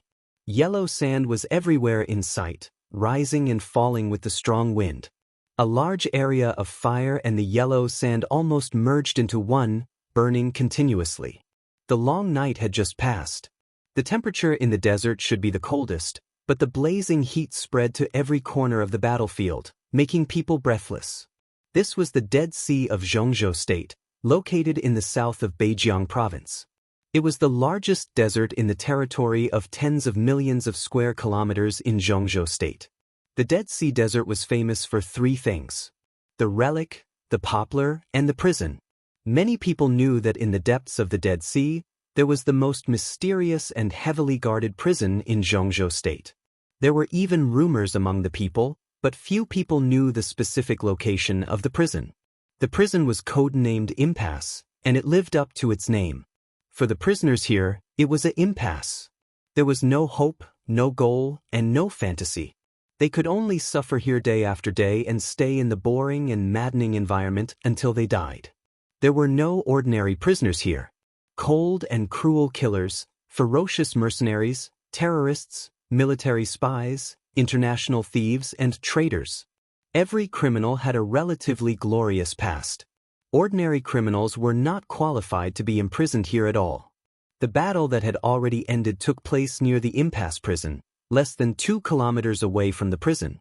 In the environment of yellow sand everywhere, as the sun rose, the yellow prison gradually merged with the whole desert.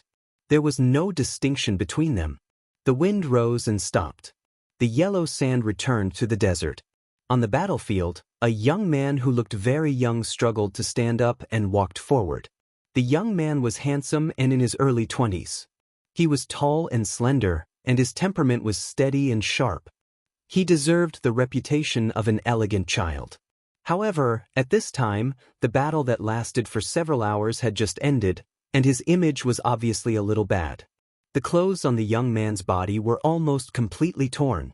His upper body was bare, with only a few pieces of cloth hanging on it. Bright red blood had already covered his entire upper body, and there was even a wound on his face that was bleeding. He dragged a broadsword in his hand.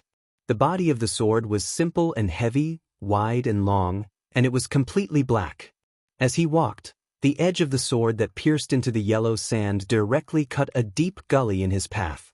Just from this alone, one could see the terrifying weight of the heavy sword.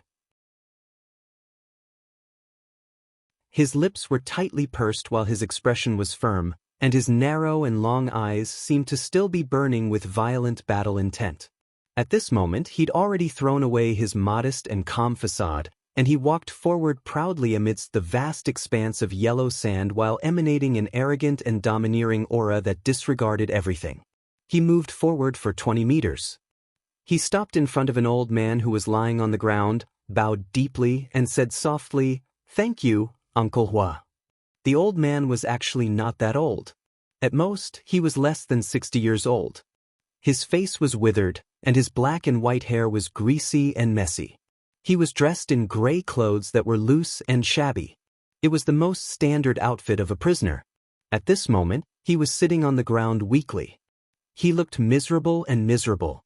He calmly accepted the salute of the noble young man in front of him and laughed at himself. "I'm old and can't fight anymore. I've wasted a lot of my strength over the years.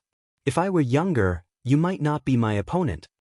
Uncle Hua deserves the title of the first in the fire-flaming realm. I didn't win this battle, and you didn't lose either. You deserve to be the strongest in the fire-flaming realm. The young man chuckled and wiped the blood from the corner of his mouth. For him, this battle was indeed a draw. Both of them were seriously injured. Although he seemed to be in a better state now, he was dozens of years younger than his opponent. If they fought to the death, the result would basically be mutual destruction. How could he say he won? How could he say he lost? The strongest in the fire-flaming realm.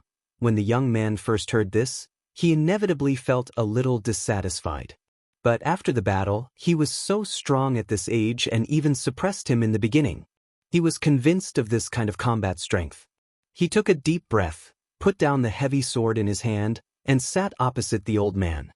He said seriously, "Uncle Hua, how about going back to Beihai with me? In the future, I need you to guide me in my cultivation." The old man didn't even lift his eyelids and directly refused the tempting suggestion. He simply said, "I'm fine here. I stay in a small space of 2 or 3 square meters every day and occasionally come out to look at the sand. I've been used to it for so many years. I can't afford the glory and wealth of the Wang family of Beihai." The young man opened his mouth, and his eyes were complicated. He was the strongest in the fire-flaming realm, who could regard most of the peak of the fire-flaming realm as nothing. It was better to say that he had been imprisoned here for 20 years than to say that he had been locked up in the impasse prison for 20 years. Why bother? The young man smiled bitterly. The fighting intent in his eyes gradually faded, and his eyes gradually became gentle and clear. His whole person had a trace of gentleness that was inconsistent with the heavy sword beside him. He didn't look aggressive or aggressive at all. The old man didn't answer. No one knew whether he was unwilling or disdainful. The young man also fell silent. He had heard of the old man in front of him when he entered the fire-flaming realm a few years ago. Many people might have also heard of him. This was the strongest expert in the fire-flaming realm at that time. For many years, he had been the best whetstone in the eyes of some fire-flaming realm geniuses. But over the years, as far as he knew, it seemed that he was the only one who dared to use him as a whetstone. Whetstone, the young man frowned slightly. He didn't feel anything when he first heard this title. But when he saw the old man's current state and recalled the word, he suddenly felt it was a little harsh. How glorious was the old man back then! Known as the strongest expert in the fire-flaming realm, he had successively served as the deputy commander of the capital garrison, the deputy minister of the guard department of Zhongzhou State, the first deputy minister of the Ministry of Security, and the first deputy army commander of the Border Praetorian Corps. He had followed 2 gods of war in Zhongzhou state. Whether in the era of Li Honghe or Li Guangtu, he was one of their sacred guards, codenamed Fireman. In the dark world of that era, he was more than famous. But now, he was locked up in the most mysterious prison in Zhongzhou state. Every day, he holed up in a small space of only a few square meters. He couldn't even stretch his arms and legs. Used to it? How could he get used to it? The young man sighed softly. When the war god family collapsed, the role played by his family could not be regarded as despicable, but it was not related to the bright and mighty. Fireman's inner obsession and knot were hard to solve, so it was reasonable that he did not want to return to the Wang family of Beihai. Let's go. Fireman suddenly stood up and said, and then walked to the nearby impasse prison without looking back. Brother Fire, this is a good wine specially prepared for you. Aren't you going to have a sip? A gentle voice sounded. It was plain, but as soon as the words came out, they reverberated in the whole world nearby and were clearly heard from all directions. Fireman stopped and slowly looked back. In sight was still the same yellow sand, undulating sand dunes as far as the eye could see. On a sand dune 1,000 meters away, a tiny figure that looked like a black dot stood up. In an instant, everything in front of Fireman seemed to disappear, leaving only the small figure in front of him. The figure took a step forward, and his figure became clear in an instant. The second step was taken. All the yellow sand nearby began to tremble and float. A storm suddenly formed in the desert, whistling and rotating around him. The third step. The storm was still. And he appeared in front of Fireman. This was a man whose specific age could not be seen at all. He had the steadiness of a 30-year-old, the vicissitudes of a 40-year-old, and the open-mindedness of a 50-year-old. He appeared beside Fireman with a chuckle. He was ordinary, but in a trance, he seemed to have become the center of the whole world. It was an indescribable taste. He didn't need any momentum. As long as he stood there, he was the momentum. A kind of momentum that was abundant and majestic enough to shake the world was like the coming wind and rain, like the dark clouds pressing down on the city, like thunder on the flat ground, like the surging tide of the deep sea, abundant and unstoppable. Sword Emperor of Zhongzhou State, the top expert of Zhongzhou State, the top expert of the World Divine List, Patriarch of the Wang family of Beihai, Wang Tianzong. Fireman looked at him calmly without saying a word. Wang Tianzong raised the bottle in his hand and said with a smile, "Are you in such a hurry?" "He's in a hurry." Fireman pointed to the young man behind Wang Tianzong and said in a calm tone, "It doesn't matter." Wang Tianzong opened the bottle and said calmly, "All the land under the sky belongs to the king. Where can I break through? Where can I break through?" His words were calm, but there was a kind of extreme confidence between the lines. Fireman nodded, took the wine that Wang Tianzong handed over, and drank most of the bottle in one breath. The wine went into his stomach. The spicy feeling burned his heart and lungs. Fireman held his breath for a long time before he let it out. His face turned red and he said, "Good wine. I made it at home. Would you like to go back with me and have a taste? It's good enough." Wang Tianzong chuckled, his eyes deep.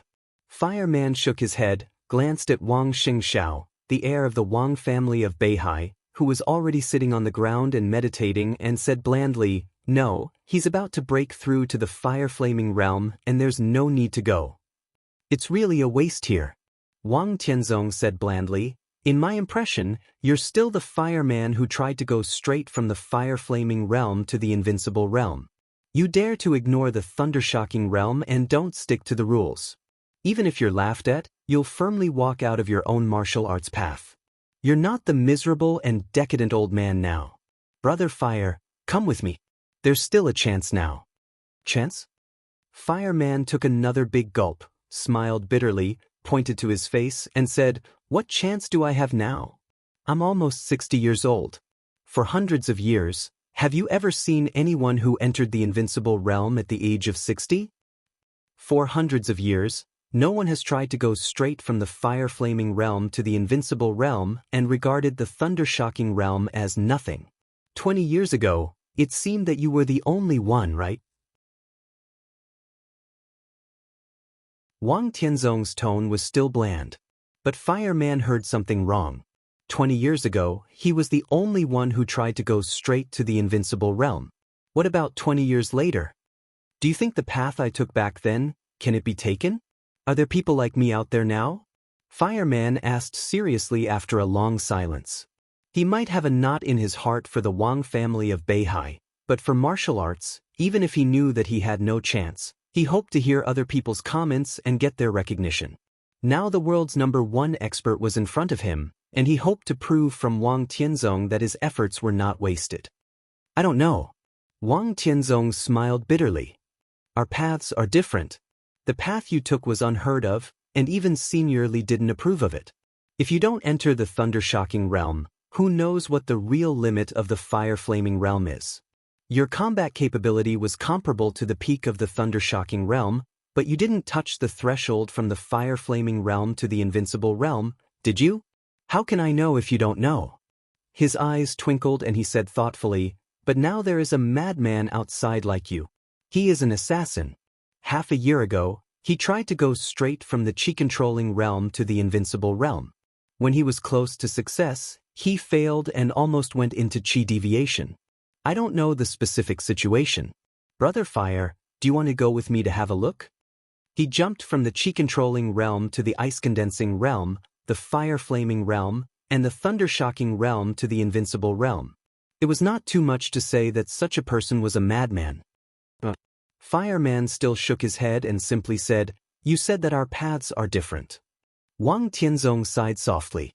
Looking at the determination in Fireman's eyes, he didn't persuade him, but whispered, "Brother Fire, do you think there is anything that Xingxiao can improve?" Fireman hesitated a little, nodded, and pointed to the yellow sand under his feet. Wang Tianzong immediately understood what he meant, shook his head, and said calmly, "Underground? It's not necessary. Today, the Wang family of Beihai doesn't need this method. Such improvement is tantamount to nitpicking, just like the invincible manual in the map of God of War of the Li family. When the Li family was at its peak, which God of War didn't think that the invincible manual was of little value? It's strong, but who is willing to practice it unless they are in a desperate situation? Now the Wang family of Beihai doesn't need its heir to take risks. The more stable, the better, not to mention the kind of risk of death or even death. Fireman drank the last sip of wine, nodded, threw the bottle on the ground, and turned away in silence. Wang Tianzong quietly watched Fireman's fading figure and suddenly said, "Brother Fire, don't you need an explanation for what happened that year?" "I can explain." Fireman calmly moved forward without looking back and said indifferently, "As long as you have a clear conscience." The muscles on Wang Tianzong's face twitched violently, and his eyes were bitter. "Brother Fire, do you have a clear conscience today?" He took a deep breath and continued to ask, "I've done my best today. What's there to be ashamed of?" Fireman asked in reply. Wang Tianzong let out a sigh of relief and nodded. "Thank you." Fireman didn't give in to Wang Xingxiao, which proved that Wang Xingxiao's fire-flaming realm had indeed reached the extreme, and he could smoothly break through to the thunder-shocking realm. He didn't need the hopeless cross-realm to enter the invincible realm. Hundreds of years of facts had proved that step-by-step was the best choice. Fireman walked back to the prison in silence. From beginning to end, he never looked back. Behind Wang Tianzong, Wang Xingxiao's happy voice sounded. Wang Tianzong calmly looked back and asked, "How is it?" Wang Xingxiao didn't speak, but just reached out his hand. A dazzling electric light bloomed in his hand, and there was a faint thunder in the air. Wang Tianzong narrowed his eyes and nodded. "Let's go. There's one more thing to do. After that, we'll go to Huading. Your sister found a very good young man with wind and thunder veins like you. I want to meet him. Is that the brother who saved Yuedong's life? You should thank him." Wang Shengxiao laughed, and his tone was calm and confident. Wang Tianzong nodded and glanced at Fireman's back again, expressionless. "Let's go." He turned around and left directly. "Dad, where are we going now?" "Kunlun City." The figures of the father and son gradually disappeared. Fireman, who had never looked back, also came to the gate of the prison. The gate of the prison was made entirely of alloy, with a password, which looked extremely complicated. The prison guard entered 5 passwords in a row. After the 5th door was opened, a closed space appeared in front of Fireman. Fireman stepped in without hesitation. The space in the closed prison was narrow, and one road after another appeared in front of Fireman. It was a dazzling maze just by looking at the exit. Turn left. Fireman walked slowly. There was blood flowing down the corner of his mouth, and he reached out to wipe it away. He lowered his head and walked forward with his mouth tightly closed, and his eyes were cold. Outside the prison, he told Wang Tianzong the truth. He had a clear conscience in this battle. But what Wang Tianzong didn't know was that as early as 2 years ago, the strongest fire-flaming realm expert in his heart had been injured in another fierce battle, and the injury had not yet healed.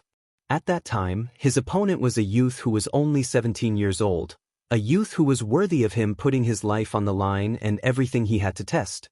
That battle also took place outside the maze.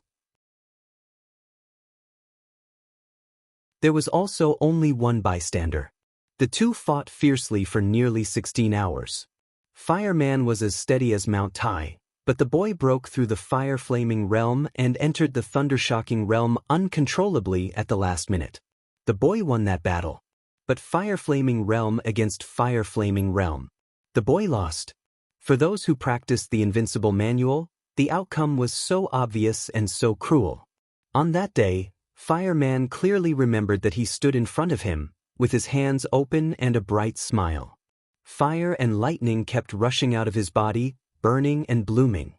His realm retreated from the thunder-shocking realm to the fire-flaming realm, the ice-condensing realm, and the chi-controlling realm. In the large light and shadow, his smile was bright and firm, but he said lightly, "It's just starting over." In that brilliant and lonely light and shadow, the strongest young heavenly sun fireman had seen so far destroyed his martial arts and started over. "It's just starting over." Fireman wiped the blood from the corner of his mouth, and his eyes were warm. Thank you for the monthly votes of a game of spring and autumn. If you have monthly votes, please give them to Special Warfare. Today's update of more than 9,000 words.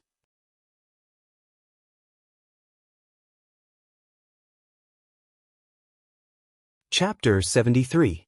With tens of millions of square kilometers of land, Zhongzhou State was rich in resources and talented people. From an international point of view, everyone has a different view of the continent. Politically and militarily, Zhongzhou State was the most powerful country in the world. From the perspective of ordinary people, Zhongzhou State was the most mysterious and charming country in the East. In the eyes of the experts in the dark world, the vast Zhongzhou State, to put it bluntly, could be divided into 9 words. West Kunlun, North Taibai, Southeast City. In the hearts of the experts in the dark world, they were the 3 most powerful forces in Zhongzhou State. Kunlun City of Kunlun Mountain, Sai City of Taibai Mountain, and the Border Praetorian Corps of Zhongzhou State. This was the backbone of Zhongzhou State's defense for the past 2 decades. It had been deeply rooted in Zhongzhou State for many years and was as stable as a rock. Other than the 3 superpowers, there was the Wang family of Beihai. This was a very special wealthy family in the world. For hundreds of years, both the Zhongzhou state government and the Wang family of Beihai had emphasized that Beihai province was a part of Zhongzhou state. But the fact was that very few people in the world thought that the Wang family of Beihai belonged to Zhongzhou state. This was a very strange phenomenon. The 160,000 square kilometers of Beihai province, from officials to military officers, were all appointed by the Wang family of Beihai. Even the top leader of Beihai province was selected by the Wang family of Beihai and then recommended to the decision-making committee.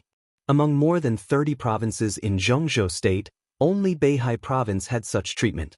Even the residents of Beihai province would say that they were from Beihai instead of Zhongzhou state or Beihai of Zhongzhou state when they went out to places all over the world. This kind of strong sense of regional belonging was not uncommon at the provincial level. For example, most people from Guinness Island would say that they were from Guinness Island instead of Dongshan Island, and people from Gusu Island would say that they were from Gusu instead of Wuyue Island. But at the national level, in the entire Zhongzhou state, only people from Beihai province would say that they were from Beihai when they traveled around the world. This was the case even under normal circumstances. In the dark world, the experts would naturally separate the Wang family of Beihai from Zhongzhou state. It seemed that only in this way, when the experts of Zhongzhou state were mentioned, the foreign experts of the dark world would not feel so much pressure. Looking at the overall situation of the dark world, the most memorable ones were the masters on the divine and holy lists. The status of the God list could be said to be supreme. The holy list was second only to the divine list. There were a total of 30 people on the two lists, and they were the top big shots in the entire dark world. If Wang Tianzong of the Wang family of Beihai was added, 3 of the 4 invincible realm experts in Zhongzhou state were on the list, and all of them were on the divine list. The pressure was self-evident. If Wang Tianzong was excluded and the experts of Zhongzhou state were still extremely powerful, at least they would not make people feel desperate. On the same morning, when Wang Tianzong of the Wang family of Beihai went to Kunlun City, Flaming Fire, one of the 12 super masters of Samsara, also came to the top of Mount Taibai. The peak, which was nearly 3,000 meters high, was snow-white, magnificent and magnificent. Standing on the peak and overlooking the surroundings, one could see mountains covered in snow all year round. The white was quiet and peaceful, like a fairy tale kingdom, free of dirt and dust. It is indeed beautiful. It's even more beautiful than our headquarters. I just don't know what the future holds. Flaming Fire looked at the pure white snow and sighed softly. Are you thinking of your tribe again? A black figure stood beside Flaming Fire. He was slender and thin, and his whole body was shrouded in a large cloak. The hood of the cloak covered his face, making it impossible to see what he looked like. He stood quietly beside Flaming Fire with a long sword on his back. When he did not speak, he was like a strange shadow without any aura at all. But as he spoke, his whole body seemed to suddenly come to life, and there was suddenly a trace of extremely sharp sword intent all over him. His tone was soft and slow, but every word was like the sound of a long sword, showing off its sharpness. That's not a tribe. Flaming Fire's eyes were in a trance, but her tone was extremely calm. Standing in this place, it was indeed easy for her to think of the place she called home before she met the palace master. There was also dreamy white snow, a waterfall flowing down, and a cold pool that never froze all year round. But there was no laughter. That place was silent, solemn, and rigid, like a fake landscape painting. The deathly stillness was devoid of any vitality, unlike here. Even in this world of ice and snow, it was still full of vitality. The black figure chuckled, and the sword intent echoed around him. He reached out and pointed forward, saying slowly, "There are about 2 kilometers left. Just go straight." Flaming Fire nodded and stepped forward. She had just taken a step. A warm voice with a hint of a smile suddenly rang out. It was calm and gentle, sounding refined and courteous. "There is a forbidden area ahead. What are you doing here?" Flaming Fire stopped and raised her head. A snow-white figure stood quietly on a small snowy hill a few dozen meters in front of him. He had white hair and white clothes, and he wore a silver-white mask. It was as if he had blended in perfectly with the snowy ground. He stood motionless, as if he had been standing here for a long time, but also as if he had just appeared. At this moment, he seemed to have become a part of the wind and snow on the mountain. He was everywhere, but nowhere to be found. Flaming Fire's pupils contracted slightly, and for a moment, she felt that she could not lock on the figure in front of her. If they were fighting, she would not even have the chance to take the initiative to attack. The other party had completely integrated with the surrounding environment. Once he attacked, it would definitely be a matter of life and death. This was the fighting state of a top assassin. He did not move, but he would kill with one blow. Although the white figure opposite her spoke in a gentle tone, he was obviously ready to fight. Ahem! The black figure beside Flaming Fire suddenly coughed softly. In an instant, The dense sword intent broke out on the peak of Mount Taibai. The wind and snow were turbulent, the sword intent was like a dragon, and the sword energy was like a rainbow. In front of flaming fire, the seemingly real Snow White was broken like a mirror in the sword energy. The snow was still snow, and the white figure was still white. Everything became clear again. We are not enemies. For you. Before the white figure was about to attack, flaming fire took the initiative to speak. The white figure surrounded by wind and snow stared at the darkness in his sight. His eyes were solemn, but the smile on his face did not diminish. I'm Drifting Cloud from Sai City. How should I address you? Breeze. Drifting Cloud. They were the strongest assassin combination in Zhongzhou State. Both of them had the strength at the peak of the thunder-shocking realm. They were known as the double walls of Sai City. Below the city lord, their individual strength might not be the strongest, but once they joined forces, they had the capital to be fearless. In the entire Sai City and even in the killer world, they were the real big shots. Flaming Fire nodded solemnly. Samsara, Flaming Fire. Drifting Cloud was slightly stunned. Before he could speak, the black figure continued, Samsara, Saint. Drifting Cloud's expressions suddenly became solemn. Saint and Flaming Fire. Although they were both among the 12 supermasters of Samsara, their status was absolutely different. There was no doubt about Flaming Fire's strength and status. But among the 12 supermasters, Saint was the first supermaster. His mysteriousness was second only to the Palace Lord, and even his strength was the same. Since such a figure visited Sai City had to treat him with caution. Especially in the case that Sai City and Samsara Palace had no interaction before, the two supermasters of Samsara Palace suddenly came here. What was their purpose? What can I do for you? Drifting Cloud's expression was solemn, but there was doubt in his tone. We have a letter, and we hope to hand it to Her Highness Hidden God in person. Flaming Fire said straightforwardly. A letter from Her Highness Palace Lord? Drifting Cloud asked attentively, and his tone became more and more solemn. The master of Samsara Palace was a mysterious figure in the whole dark world. Drifting Cloud did not think that she could have any interaction with his city lord. Thinking of everything that she had done in Billy State recently, Drifting Cloud seemed to have some speculations in his heart. Flaming Fire remained silent, showing an attitude of no comment. Drifting Cloud narrowed his eyes, adjusted the earphones around his ears, and whispered something. Then he said to Saint and Flaming Fire, please. No matter what the two supermasters of Samsara came here for, they were guests, and it was always inappropriate to keep them out. The three of them walked all the way in the snow. About 2 kilometers later, a vast hall covered with snow appeared in front of the three of them. The hall was magnificent, and the buildings, which imitated the style of ancient palaces, stretched out unevenly, looking elegant and solemn against the white snow. A small number of flowers and plants were planted in front of each palace, most of which Flaming Fire could not even name. The brightly colored flowers and plants took root in the snow, making the snow whiter and the flowers more beautiful. The world of ice and snow had its own style. Flaming Fire, who came to Sai City for the first time, looked calm. But looking at the palace in front of her and the snow in front of her, there was an indescribable shock in her heart. It was not obvious, but it did exist. She subconsciously glanced at Saint beside her.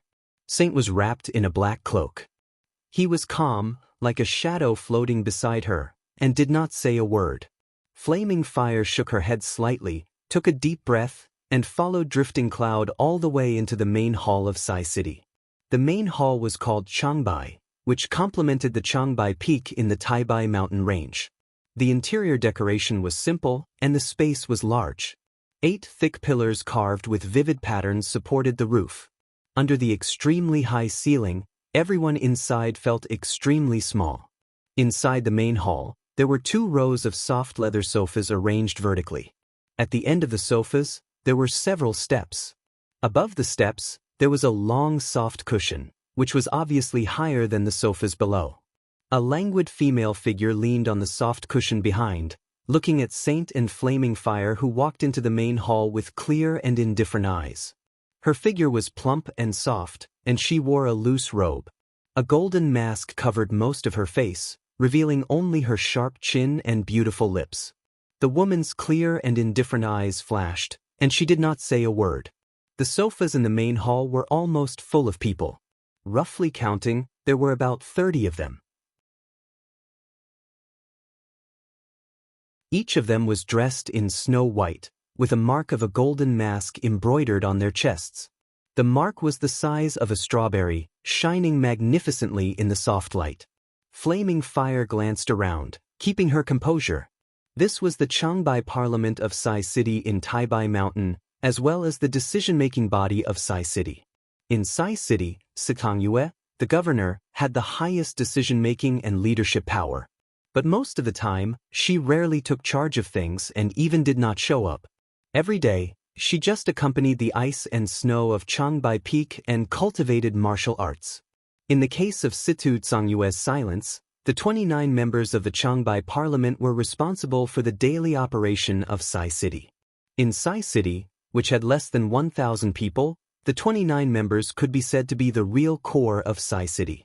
The assassins of Sai City, the patriarchs of several wealthy families in the north, and the leaders of the special warfare system were all gathered together, and they controlled the highest voice of the special warfare system in the 3 provinces in the northeast of Zhongzhou State.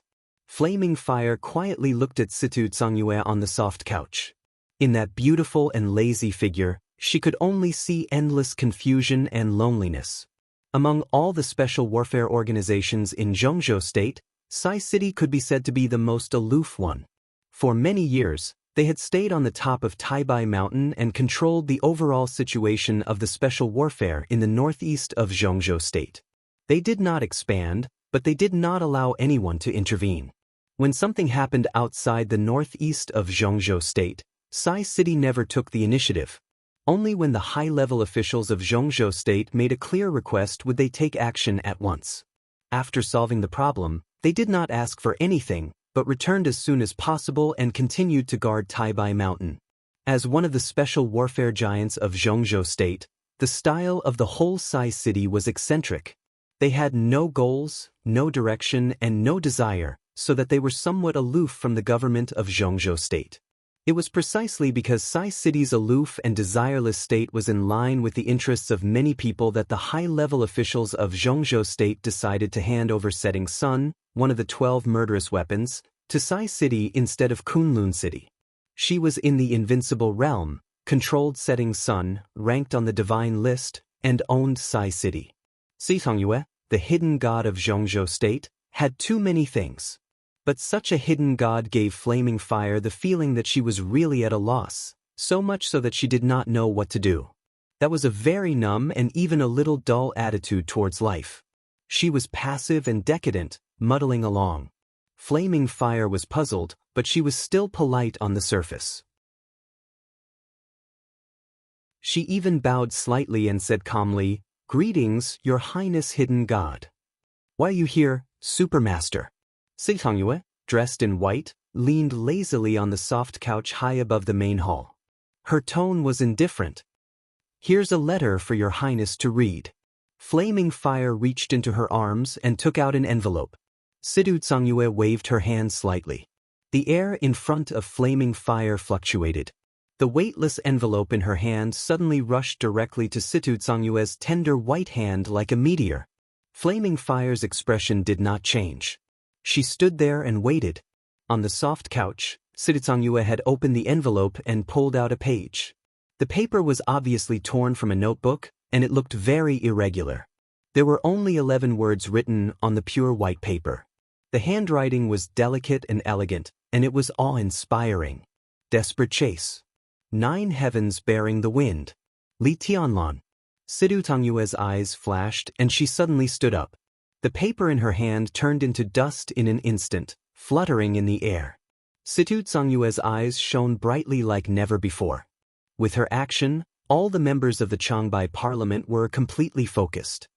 "Where is he?" Situ Tsangyue stared at Flaming Fire and asked. "Sky Academy." Flaming Fire said lightly. "What's the relationship between him and the Palace Master? Is the Palace Master in Zhongzhou State now?" Sidu Tsangyue continued to ask. At this moment, she seemed to have found her goal and direction. The powerful aura belonging to an invincible realm expert bloomed unscrupulously, grand and dazzling. The palace master is still in Billy state. My boss asked me to bring this letter to your highness. Flaming Fire told the truth in an old-fashioned tone. Boss? Sidu Tsangyue raised her eyebrows slightly and felt a little puzzled. Yes, my boss. But this matter can represent the will of the palace master. I see. Sidu Tsangyue sat back on the soft couch and looked at the scraps of paper still floating in the air thoughtfully. The scraps of paper in the air finally fell to the ground. Are you saint? Sidu Tsangyue's eyes flashed, and her gaze suddenly fell on the black shadow beside Flaming Fire. Take off your cloak. Everyone in the main hall was shaken. If they could see the face of the most mysterious first supermaster in Samsara, no one would want to miss it. Why don't you take off your mask? Saint was motionless. His tone was indifferent and fearless. Sidu Tsangyue's bright and condensed eyes narrowed slightly and she snorted coldly. In the quiet hall, there was a sudden wind. It rushed straight to Saint's face. Saint took a step forward, reached out, and held the sword. The long sword on his back was suddenly unsheathed. There was a clanging sound between heaven and earth. In the hall, the swords of several experts rushed out of the sheath at the same time. The fierce clanging sound rushed out of the hall and echoed in the mountains. At the same time, it roared in everyone's heart. The sword intent was surging and growing endlessly. A smile gradually appeared in Sidu Tsangyue's eyes. She whispered, "It's you." For a moment just now, she even suspected that this saint was the mysterious master of Samsara Palace. Now her guess was wrong, but it was not a loss to know the true identity of Saint. Saint loosened his hand holding the sword, and the clanging sound disappeared. He said calmly, "This sword is the sincerity of Samsara. Goodbye." He turned around and walked out of the hall. Flaming Fire followed him without saying a word. Outside the hall, the wind and snow were howling endlessly. In the hall, Sidu Tsangyue looked at their backs silently and suddenly said, "Wait." She got up again. The whole hall fell into absolute silence in an instant. Sidu Tsangyue's figure had rushed out of the hall. The endless wind and snow suddenly stopped. Only her figure moved forward in the white. Countless lifelike shadows drew a straight line behind her. The air was shaking violently, but there was silence between heaven and earth. Everything happened in an instant. Sidu Tsangyue seemed to take only one step, but it also seemed to take many steps. When the shadows dissipated, she was already standing in front of Saint. Saint was motionless and even lowered his head, as if he was in deep thought. The indifference in Sidu Tsangyue's eyes faded, and her eyes were gentle. She chuckled and said, "Samsara used your identity as a sincerity, and I used my martial arts as a sincerity. Did you see it clearly just now?" "Thank you." Saint was silent for a long time. Then he bowed slightly and said in a dignified tone, "I owe you a favor." Only he knew what that moment meant to him. That was the real desperate chase. It was Sidu Tsangyue's body movement in the invincible realm. All the essence of this body movement seemed to be vividly displayed at that moment. For people like Saint, who had stepped into the half-step invincible realm and was only one step away from the real invincible realm, that moment was like a bright light in the dark, and its importance was self-evident. "We're on the same side. Why are you so polite?" Sidu Tsangyue smiled indifferently. She glanced at Flaming Fire and continued, "Tell your boss that I will send someone to Sai City." "Is it Drifting Cloud? Or Breeze?" Flaming Fire asked subconsciously. Judging from Sidu Tsangyue's attitude, she could be sure that the person she sent to the Sky Academy this time was an absolute big shot in Sai City. The leader of the assassination course group of the Sky Academy seemed to be settled. Breeze? Drifting Cloud? No matter which one of them went, it could be said that it was condescending to go there. "It's neither." Sidu Tsangyue turned around and said calmly, "It's tribulation." Not only Flaming Fire, but even Saint was shocked and his face changed dramatically. Tribulation. The only deputy governor of Sai City. The strongest chi-controlling realm expert. the lunatic who tried to enter the invincible realm in the chi-controlling realm half a year ago. He could be said to be the only lunatic in Sai City whose reputation was comparable to Situ Zhangyue's. The Lord of Shadow in the Dark World. The #1 assassin in Zhongzhou State. Tribulation was not on the list of the top 10 contemporary experts in Zhongzhou State. But if Tribulation was determined to assassinate, all of the top 10 experts would be doomed except for the first 3. Saint took a deep breath and looked at Situ Zhangyue, who was already standing under the Changbai Palace. He said with a smile, "She is really a great god. Zhuang Huayang will have a headache." Under the Changbai Palace, Situ Zhangyue did not look at the 2 leaving figures. She just looked up at the plaque hanging high in front of the palace and was lost in thought. Many years ago, the traitor who made Zhongzhou State suffer heavy losses and the man who made her life a success had personally inscribed 2 words on this plaque: Changbai. They knew each other until their hair turned white. But for many years, the hidden god of Zhongzhou State, who had been feared by countless people, had always been alone, unattached, and had no one to rely on. Situ Zhangyue looked up at the plaque. Her expression was soft and her eyes were sad. "Timbainbit, if you are not here, who will I know in my life? For whom will I turn white?" The chapter of nearly 6,000 words was posted late. Thank you, Yuan Yang, for the monthly ticket of Bodhi Fantasy Land.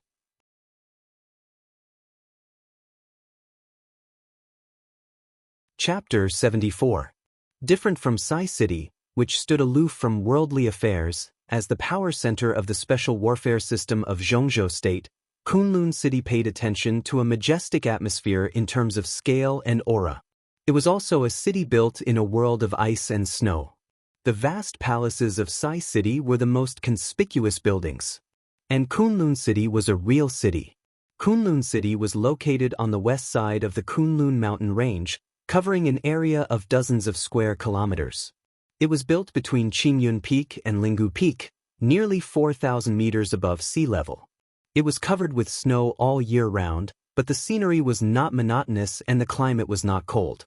It snowed all year round, the climate was pleasant, and the flowers were blooming all year round. The scenery was picturesque. This was Kunlun City, the most peculiar place in the entire Zhongzhou State. The sun was setting.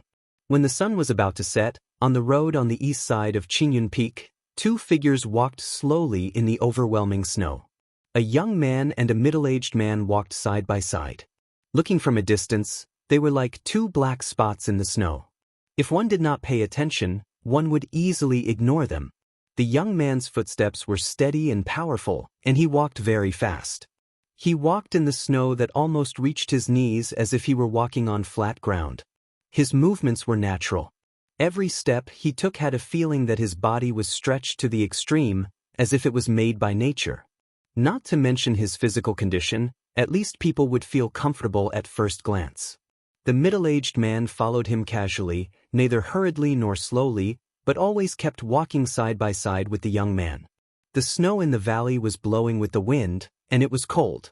The middle-aged man in unlined clothes looked up at the seemingly endless snow in his sight, looking calm. "Xing Xiao, can you hold on?" He glanced at the young man beside him and said in a steady tone. Wang Tianzong had just broken through and was seriously injured. He came to the snow mountain from the desert in one day. Even if he knew that his son was talented, he seemed to be a little worried. "I'm fine," Wang Shengxiao said with a smile, and every expression showed joy from the bottom of his heart. As the top wealthy family in the world, the Wang family of Beihai was too big, and Wang Tianzong was too busy. Among the young people of the Wang family of Beihai, he could be said to be the one who spent the longest time with his father, but the longest time was actually very short. Ever since he was young, his invincible father had always been silent and quiet, like a mountain peak that everyone could only look up to. This time, from the ocean to the grassland, to the desert, and then to the snowy mountains, the father and son had been together day and night.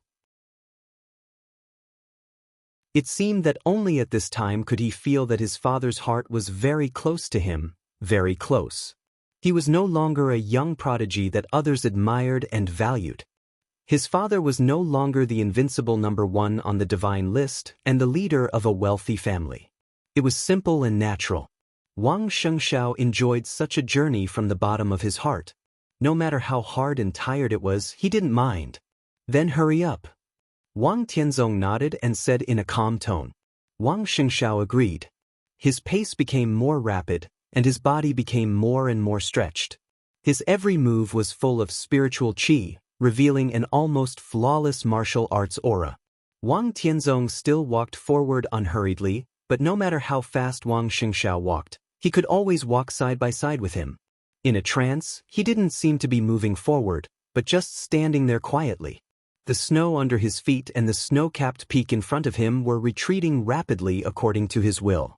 The invincible realm expert who ranked first on the divine list seemed to have returned to nature, but no matter where he stood, he seemed to be the center of the whole world. The snow under his feet was getting shallower and shallower. A tall stone tablet appeared in the snow. The black stone tablet was 10 meters high and 3 or 4 meters wide, heavy and heavy. A few bright red words were engraved on the stone tablet. In the white snow, the black and red color looked extremely strange and dazzling. In the military forbidden area ahead, idlers stopped. The handwriting was wild and sharp, and every stroke showed a kind of sharpness and elegance that seemed to be flying out. Wang Tianzong stood in front of the stone tablet, staring at the handwriting on it, and said softly, "The military forbidden area." "Well, the military forbidden area." He shook his head, continued to move forward, and said calmly, "It's an eyesore." Wang Shengshao had already taken out the heavy and broad sword behind him. A dazzling electric light lingered in his blade. Wang Shengshao held the sword and chopped down. The blade rubbed against the stone tablet, and the flashing sparks flashed from top to bottom.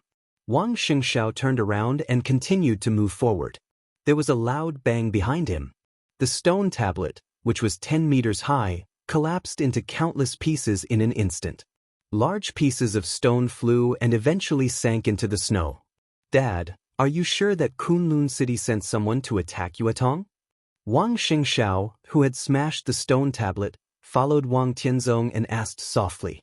"I can only be sure that it was not done by Gu Xingyun."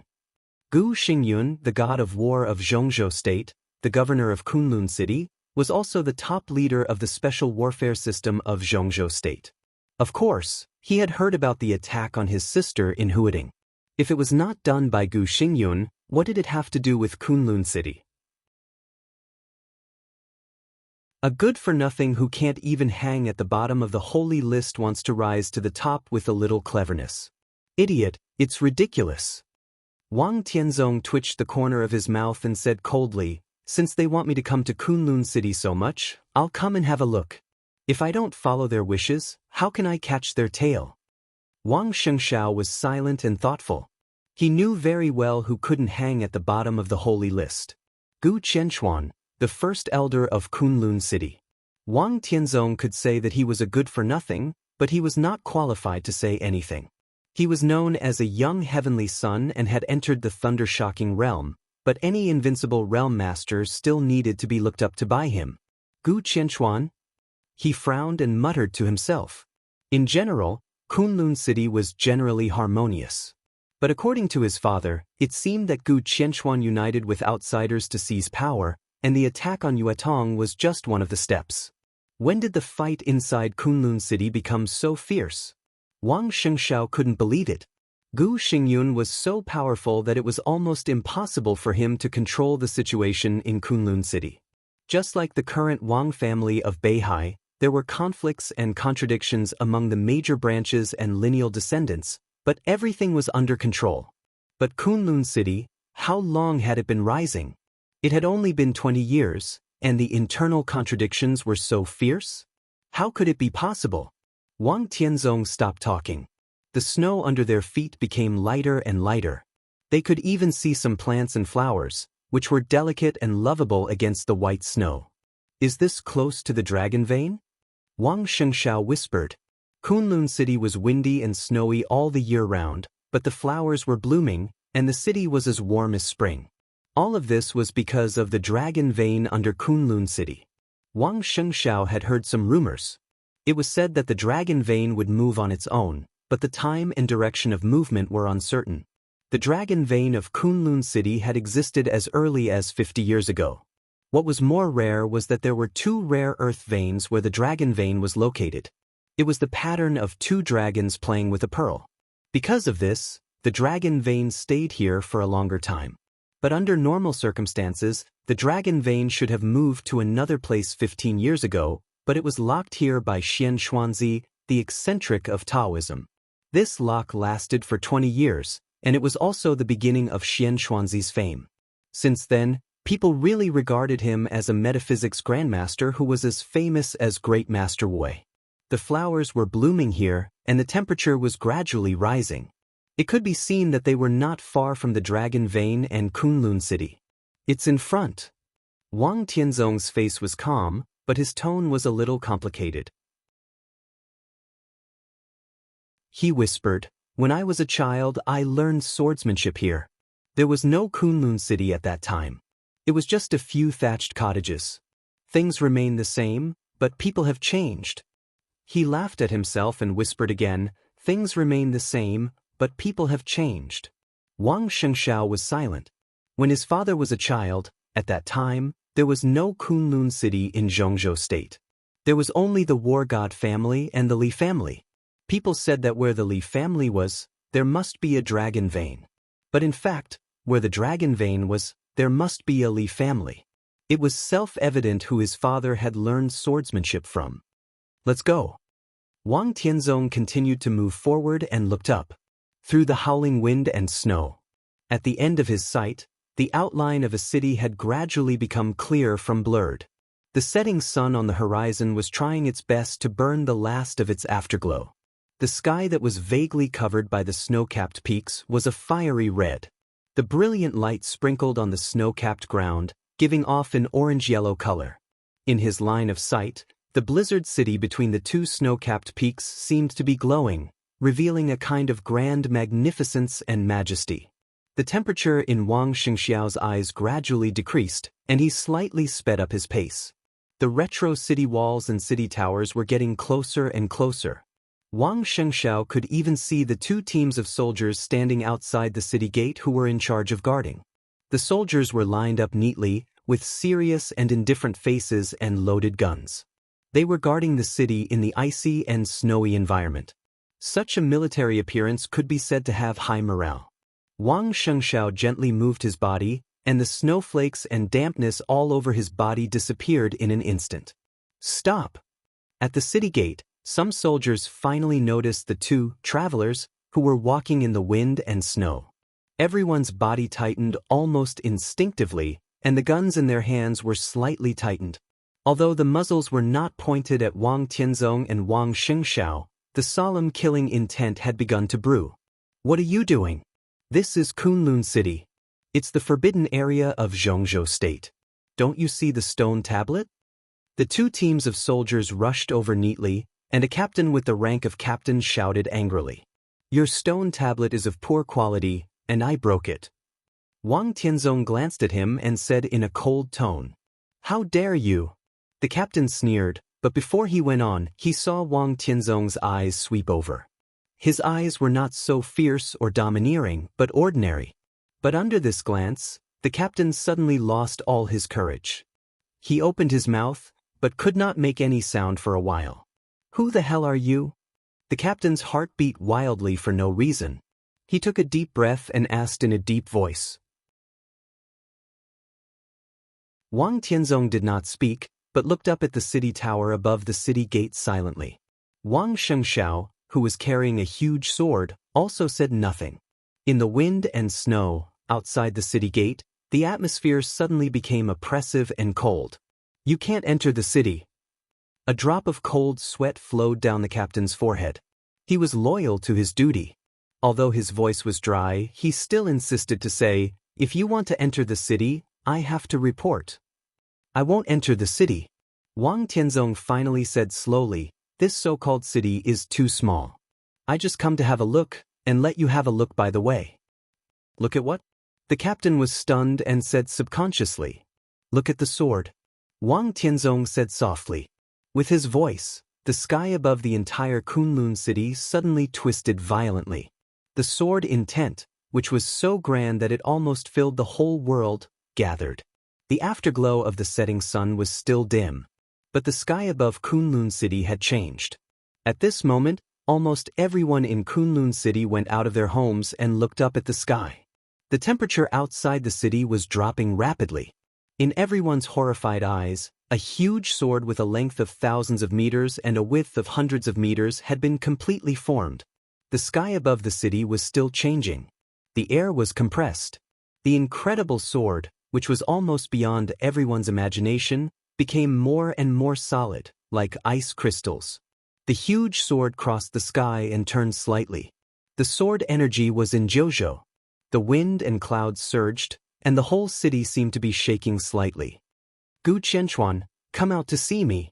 Wang Tianzong spoke slowly, but his voice shook the sky. His calm and cold voice rang in the ears of everyone in Kunlun City. Everyone's heart was filled with despair. Stop! A frightened shout rang out. A skinny figure dashed out of the city gate at lightning speed. Wang Tianzong glanced at him, expressionless. When the skinny figure rushed out of the city gate saw Wang Tianzong, his expression changed wildly. His original anger had completely disappeared, leaving only fear. His voice trembled and was almost out of shape, but he still persisted and asked, "Your Majesty? What does this mean?" "Your Majesty." In the Dark World, every Invincible Realm expert could be called His Highness, which was people's respect for Invincible Realm experts. But the word, "Your Majesty," was unique. It only belonged to the Wang family of Beihai and the Sword Emperor of Zhongzhou State. "How dare you talk to me?" Wang Tianzong looked at the skinny figure in front of him and said calmly, "Where is Gu Qianchuan?" "First Elder just left for Huading," the skinny old man said in a trembling voice. His code name was Skeleton, and he was a famous expert in Zhongzhou State. But in front of Wang Tianzong, he didn't even have the courage to speak loudly. Wang Tianzong frowned slightly and moved. The next second he appeared on the city gate tower. The giant sword in the air trembled slightly, and the majestic sword intent poured out crazily.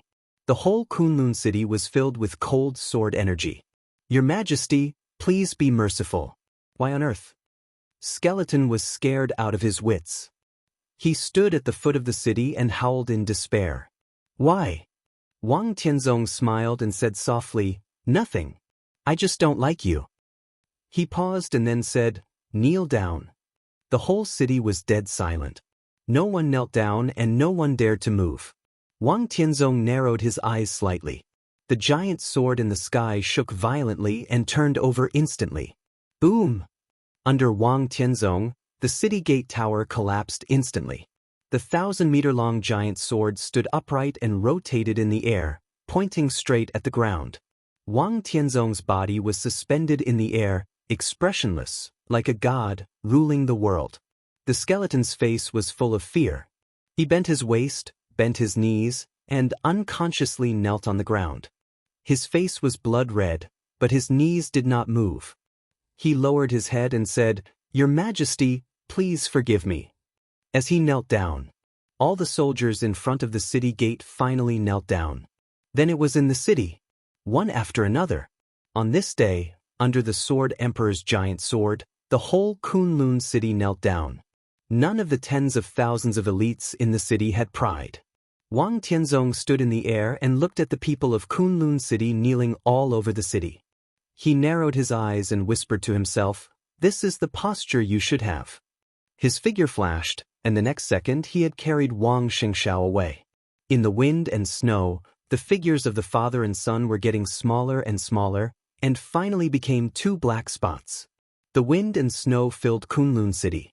After a long time, the first skeleton who knelt down finally raised his head. At the same time, the 1,000-meter-long giant sword that had not dissipated above fell straight down. "No!" Skeleton's eyes turned red in an instant. Boom! The condensed giant sword fell to the ground in an instant, and the whole city shook violently.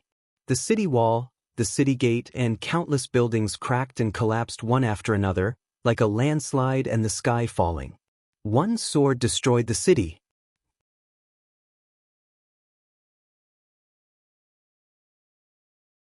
Chapter 75.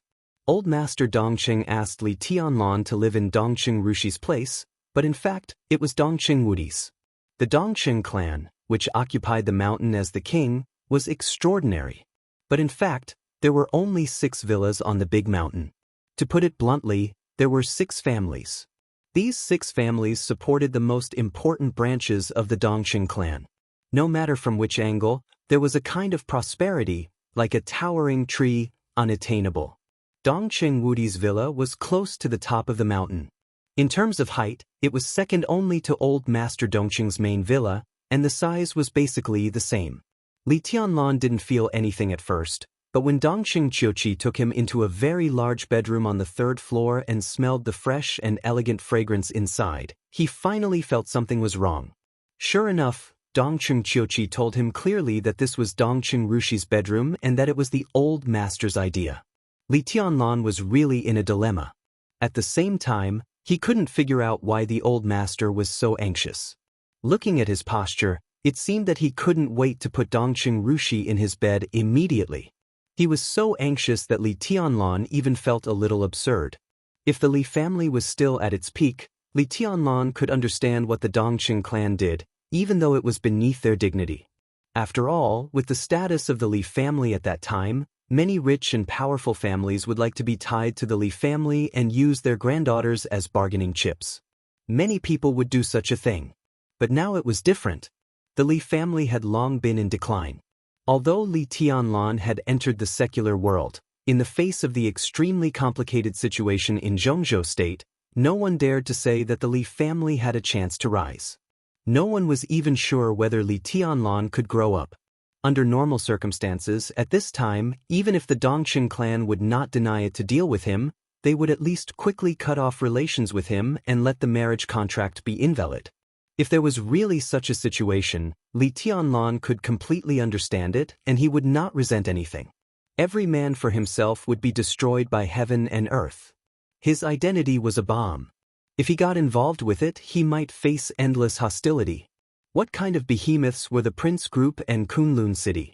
How deep-rooted was the Wang family of Beihai? Even if these were not mentioned, which of the family members of the 120,000 soldiers who were wiped out at the border with their father's treason did not hate the Li family to the bone?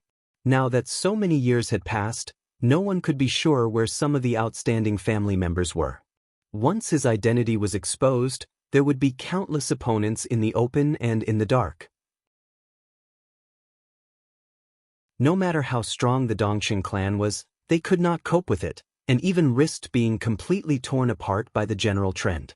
Their refusal to acknowledge the engagement was, at best, a means of self-protection. It had nothing to do with being noble or despicable. Li Tianlan was too lazy to resent anything. He had long been ready to give up the engagement. But when he came to the Dongqing clan, everything was King wrong. Not only did the Dongqing clan not intend to break the engagement, but they also couldn't wait for him to marry Dongqing Rushi. The old master's attitude was simply impatient. He directly sent him to Dongqing Rushi's bedroom. Li Tianlan felt helpless but also a little lucky. Fortunately, Dongqing Rushi retreated in advance. Otherwise, the old master would really make an absurd move of letting him sleep with Dongqing Rushi tonight. He had just tasted Qin Weibai, and it was time for him to taste the relationship between a man and a woman. At that time, if he really slept with Dongqing Rushi, it was really hard to say whether Li Tianlan could control himself.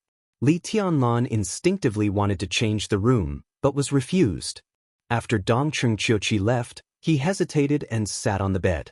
After calling Qin Weibai, he was in a daze silently. A woman's boudoir should be the type of fresh, romantic, or lovely, but what Li Tianlan could feel here was only coldness and gloom. The light gray walls were full of cold metal texture. The furnishings in the room were simple and monotonous. The bed was big, soft, and comfortable, but from the bedsheet to the bedside table, it was all black, without any pattern, looking old-fashioned and solemn. In front of the window was a simple and generous desk, also in a cold color. Several books were placed neatly on the desk. Only a photo frame on the desk could give people a little warm feeling. It seemed to be a family photo many years ago. Dongqing Wudi was holding 2 very young daughters, smiling freely. A young woman who looked very kind to Li Tianlan put her arms around Dongqing Wudi's neck from the side, looking very happy. Li Tianlan silently looked at the family photo, his body slowly lying on the bed, his expression calm. The elegant fragrance slowly floated into Li Tianlan's nostrils, filling his sense of smell. Different from Qin Weibai's natural richness, and different from Wang Yuedong's fragrance and freshness, it was a very elegant and quiet smell, leaving a deep impression. Li Tianlan closed his eyes. He was a little sleepy, but he couldn't fall asleep for a while. His mind was full of the Dongqing clan. He always felt that whether it was Dongqing Hongguang, Dongqing Wudi, or even Thunder God, there was something wrong with the way they looked at him this time, but he couldn't tell what was wrong. The Dongqing clan was too warm to him, so warm that it even made him a little uneasy. Dongqing Qiuqi was relatively more natural, but that was because she regarded him as her future brother-in-law. Li Tianlan didn't get in touch with other people in the Dongqing clan, but just the few people he had met so far gradually made him feel a little overwhelmed. Kindness? He believed that the Li family's kindness to the Dongqing clan existed, but it was definitely not the main reason why the Dongqing clan was so warm. Any kindness was not enough for the whole Dongqing clan to accept him at the risk of the destruction of the whole clan. If he was just an ordinary person with a declining family, it was understandable that the Dongqing clan was willing to fulfill the engagement because of the kindness of the past. But behind the Li family's loneliness was probably the biggest political storm in Zhongzhou state in the past 2 decades. If he was with Dongqing Rushi, once his identity was exposed, the whole Dongqing clan would become the first target of countless people. Dongqing Hongguang knew this, but even so, he insisted on marrying his granddaughter to him. With such a resolute attitude, if it was only because of the kindness of the past and the engagement, Li Tianlan would believe it even if he was a fool. What was the purpose behind the series of actions of the Dongqing clan? What value did he have that he hadn't discovered yet? The Dongqing clan, which was unbelievably enthusiastic, was it an enemy or a friend? Li Tianlan's imagination ran wild, and he finally fell asleep in a daze. After an unknown period of time, there was a gentle knock on the door, and Dongqing Qiuqi's gentle voice sounded outside the door. Are you awake? Instead of relaxing because of the enthusiasm of the Dongqing clan, Li Tianlan, who was more vigilant, immediately sat up and answered. He washed his face in the bathroom of the bedroom and opened the door. They're still at Grandpa's. It's just the 2 of us at noon. I made lunch. Would you like to have some? Dongqing Qiuqi stood at the door and said softly with a smile. Li Tianlan nodded and said casually, Sister Qiuqi, do you live here too? I just moved out last year, and now I live with my wife on this mountain. The villa at the bottom is my home, Dongqing Qiuqi said softly. It could be seen that she had a good relationship with her husband. When she mentioned her husband, she smiled sweetly. What does brother-in-law do? A soldier? Li Tianlan followed Dongqing Qiuqi downstairs and asked with a chuckle. He works in Luojing. He's the mayor of Luojing. He's very capable. Uncle Zhou said that the Zhou family will count on him to take over in the future. Dongqing Qiuqi's gentle and beautiful eyes glanced at Dongqing Qiuqi and said meaningfully, even if it's an alliance marriage, it's not necessarily a bad thing. I have a good relationship with your brother-in-law, right? Li Tianlan was stunned. He knew that she had heard from the old master that he had some resistance to the engagement. Was she here for work? The Zhou family? He knew little about the current 6. The Zhou family seemed to be the backbone of the giant group. Together with the Dongqing clan and the Bai family, they formed the 3 giants of the giant group. All the voices of the giant group were basically made by these 3 giants. Dongqing Qiuqi marrying the heir of the Zhou family was mutually beneficial for both sides. It was also a good ending for Dongqing Qiuqi herself. Luojing was one of the sub-provincial cities in Zhongzhou state. It had just been applied for a few years ago. The heir of the Zhou family could become the mayor of Luojing and had a bright future. In contrast, although Dongqing Qiuqi was at the same level as her husband, there was no doubt that the eldest son of the Zhou family had a better future. Sister Qiuqi, I agree with you. I'm honored and even a little happy that the Dongqing clan thinks highly of me. But I have a girlfriend. I said I would marry her, and I have to do it. Li Tianlan smiled helplessly. Your girlfriend is Little Bai?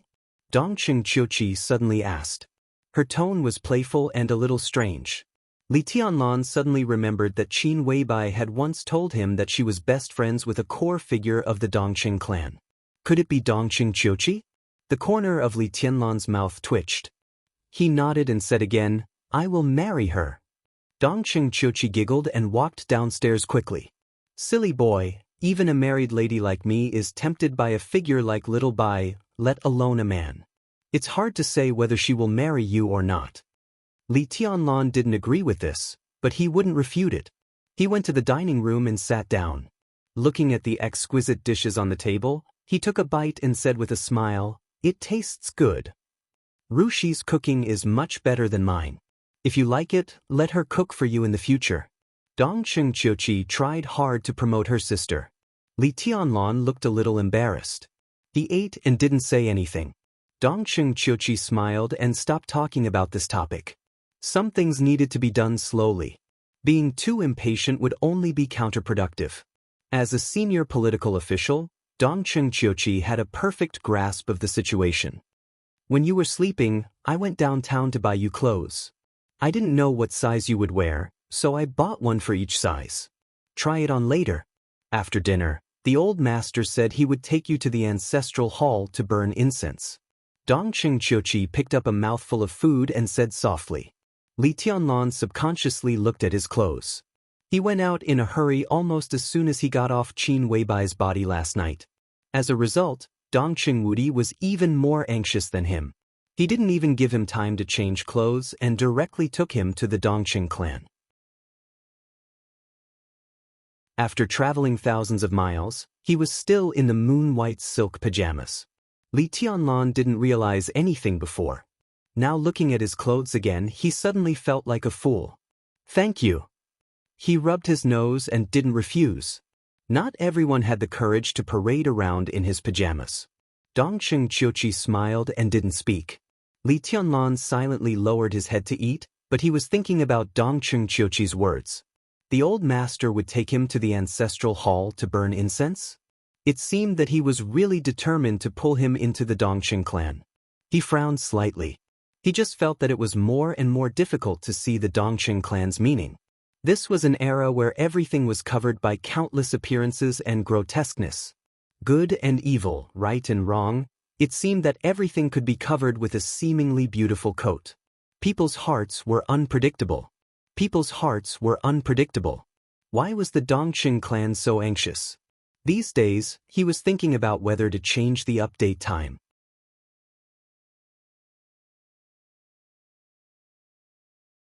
Chapter 76. The ancestral hall of the Dongqing clan was built halfway up the mountain, covering an area of about 1,500 square meters. It was a brick and wood structure with green bricks and green tiles. The 4 words, Dongqing Ancestral Hall, were engraved on the top of the archway, from right to left. The scarlet ink stained the words, which didn't look sad, but had a kind of heroic beauty. A stone drum was placed on the left and right sides of the gate. Every detail of the entire ancestral hall showed a clear sense of simplicity and solemnity. Li Tianlan really didn't want to come before he completely figured out the purpose of the Dongqing clan. But no matter how he thought about it, he couldn't think of a suitable reason to refuse. Li Tianlan was also very clear that Dongqing Hongguang took him to the ancestral hall to offer incense, which meant that he must have regarded him as a close junior or even a grandson-in-law. This was a show of respect. If he refused too directly, it would be a slap in the face. No matter what purpose the Dongqing clan hid under its warm appearance, or whether the Dongqing clan would be an enemy or a friend in the future, it was absolutely not appropriate to fall out with them now. The afternoon was warm and sunny, and the sun was just right. The ancestral hall of the Dongqing clan was surrounded by trees on 3 sides, looking more and more quiet and peaceful. Under the mottled shadow of the trees, Dongqing Wudi and Dongqing Hongguang, who arrived first, stood in a place with their backs to the light. They watched Li Tianlan get off the car with a calm face, but there was joy in their eyes. Old master. Li Tianlan took the initiative to walk over and greet him. Then he looked at Dongqing Wudi and nodded. Marshal. Dongqing Wudi nodded with a smile and didn't say anything. The marshal of Zhongzhou State was majestic and cold most of the time, full of killing intent. Only in front of his family would he take off his mask. At present, it seemed that Li Tianlan was the first person to be treated specially. Dongqing Hongguang frowned, glanced at Li Tianlan, and scolded with a smile. Brat, is it so difficult for you to call me grandpa? Even if my relationship with your grandpa is not as good as his relationship with several sacred guards around him, we are friends of life and death. If you don't call me grandpa now, won't you still have to call me grandpa in the future when you marry Rushi? Li Tianlan looked embarrassed. He looked at Dongqing Wudi and subconsciously wanted him to help him out. However, Dongqing Wudi didn't stand up for him. Instead, he winked at him and smiled more widely. He touched his nose and was about to speak when Dongqing Hongguang continued, I've prepared the invitation. How about next month? At the end of next month, it's an auspicious day. Come back then. Rushi has also agreed. Next month, you can get engaged. Don't worry about the holidays. I'll tell your headmaster. Tough and overbearing, this engagement was like a notice to Li Tianlan. It seemed that there was no room for him to resist at all. Li Tianlan frowned slightly. For the first time since he came to the Dongqing clan, he showed obvious resistance. His tone became heavier and he said coldly, Old master, I told you that I already have a girlfriend. The smile on Dongqing Hongguang's face froze. Looking at Li Tianlan, whose momentum had changed completely, he frowned and said gloomily, Qin Weibai is indeed a character, but you are in Zhongzhou State now. She can't give you anything. No matter how strong the palace master of Samsara is, she can't affect you here. If you want to develop abroad, Qin Weibai is your best choice. But in Zhongzhou State, the Dongqing clan is the most suitable for you. And only the Dongqing clan is suitable for you. You're confused. Tunan, there are some things you should think clearly. Don't be emotional. You're different from others. You have too many things on your back, so much that you can't bear it. You're extraordinarily talented. It's no problem for you to enter the invincible realm when you grow up. But even if you're an invincible realm expert, how can you restore the glory of the Li family alone? The Dongqing clan can give you the help you need without reservation. Don't you know how much help it will give you? Li Tianlan looked at Dongqing Hongguang expressionlessly and said nothing. These words were extremely harsh, but from another point of view, weren't they sincere? Dongqing Hongguang sighed, shook his head, and continued, Wudi took over your father's position. It's been 20 years. He should have taken action long ago. Why didn't he? Wasn't he waiting for you? In any case, we can't let the border Praetorian Corps fall into the hands of others. Once he takes action, Lazy can temporarily hold on for a few years, but there's no successor. What should we do after that? He looked into Li Tianlan's eyes and said blandly, I know you have a good relationship with Zhuang Huayang. Wudi and the leading cadre of the academics have a very good personal relationship. Do you understand what that means? Li Tianlan suddenly looked up and raised his eyebrows. As the current ruling group, if he didn't add a specific title to the leading cadre of the academics, then it could only be that person. What did it mean for Dongqing Wudi to have a good relationship with that person, given his identity?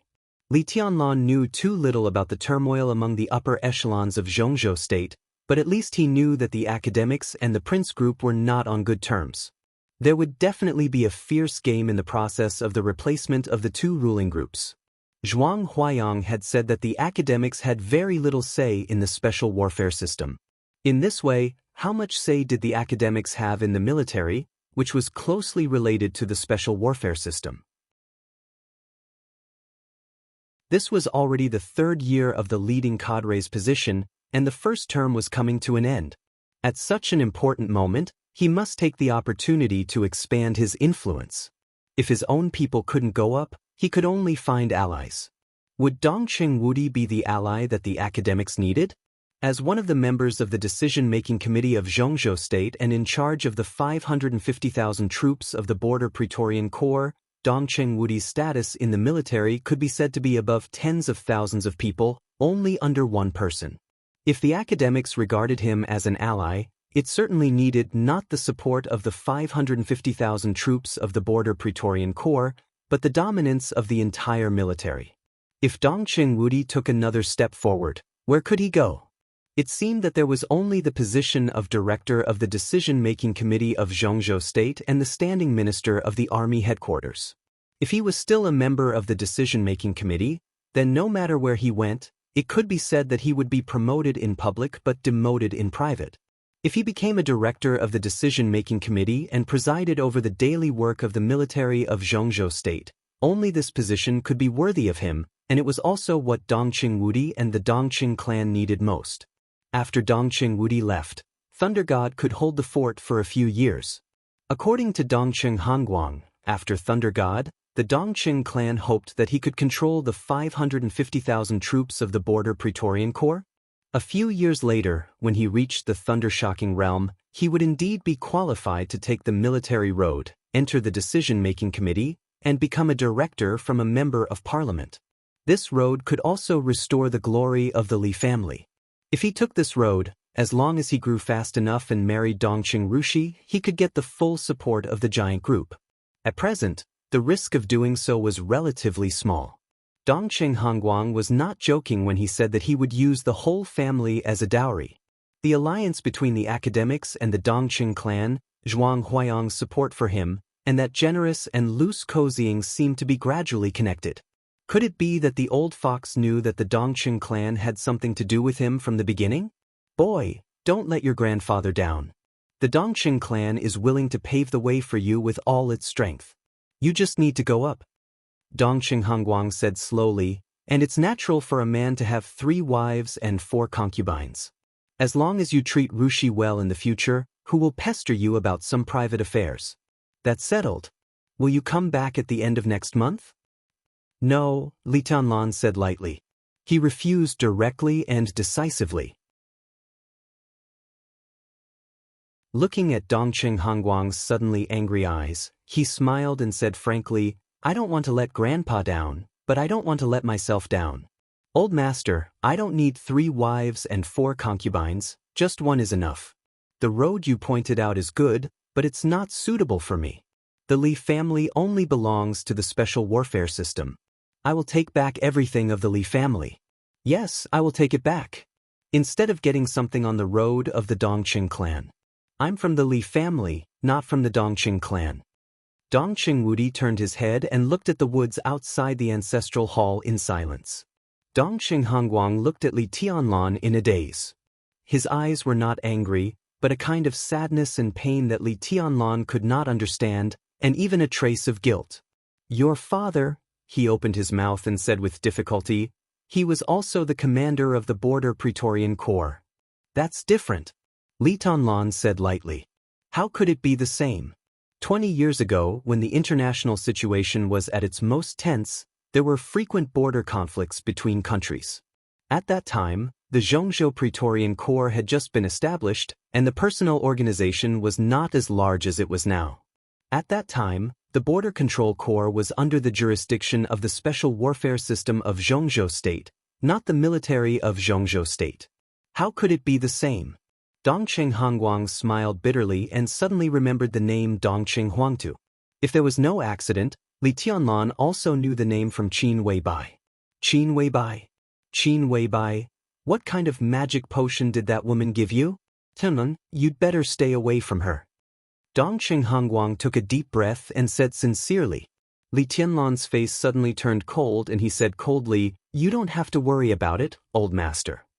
Well, Dad, let's go in first. Time's up. Dongqing Wudi saw that the atmosphere was about to freeze and had to stand up to smooth things over. He sighed inwardly. The old master's mentality was completely different from Tianlan's now. The last sentence should not have been said at this time. Dongqing Hanguang came to his senses a little and said, Where's your little uncle? Hasn't he come yet? There were 5 brothers in the old master's generation. However, in the past years, 3 of them had died on the battlefield. Today, only he and the youngest Dongqing Hanjian were left. Dongqing Hanjian also lived on the mountain, not far away, but for some reason he hadn't shown up yet. I'll call little uncle. Dad, take Tianlan and Qiuqian first.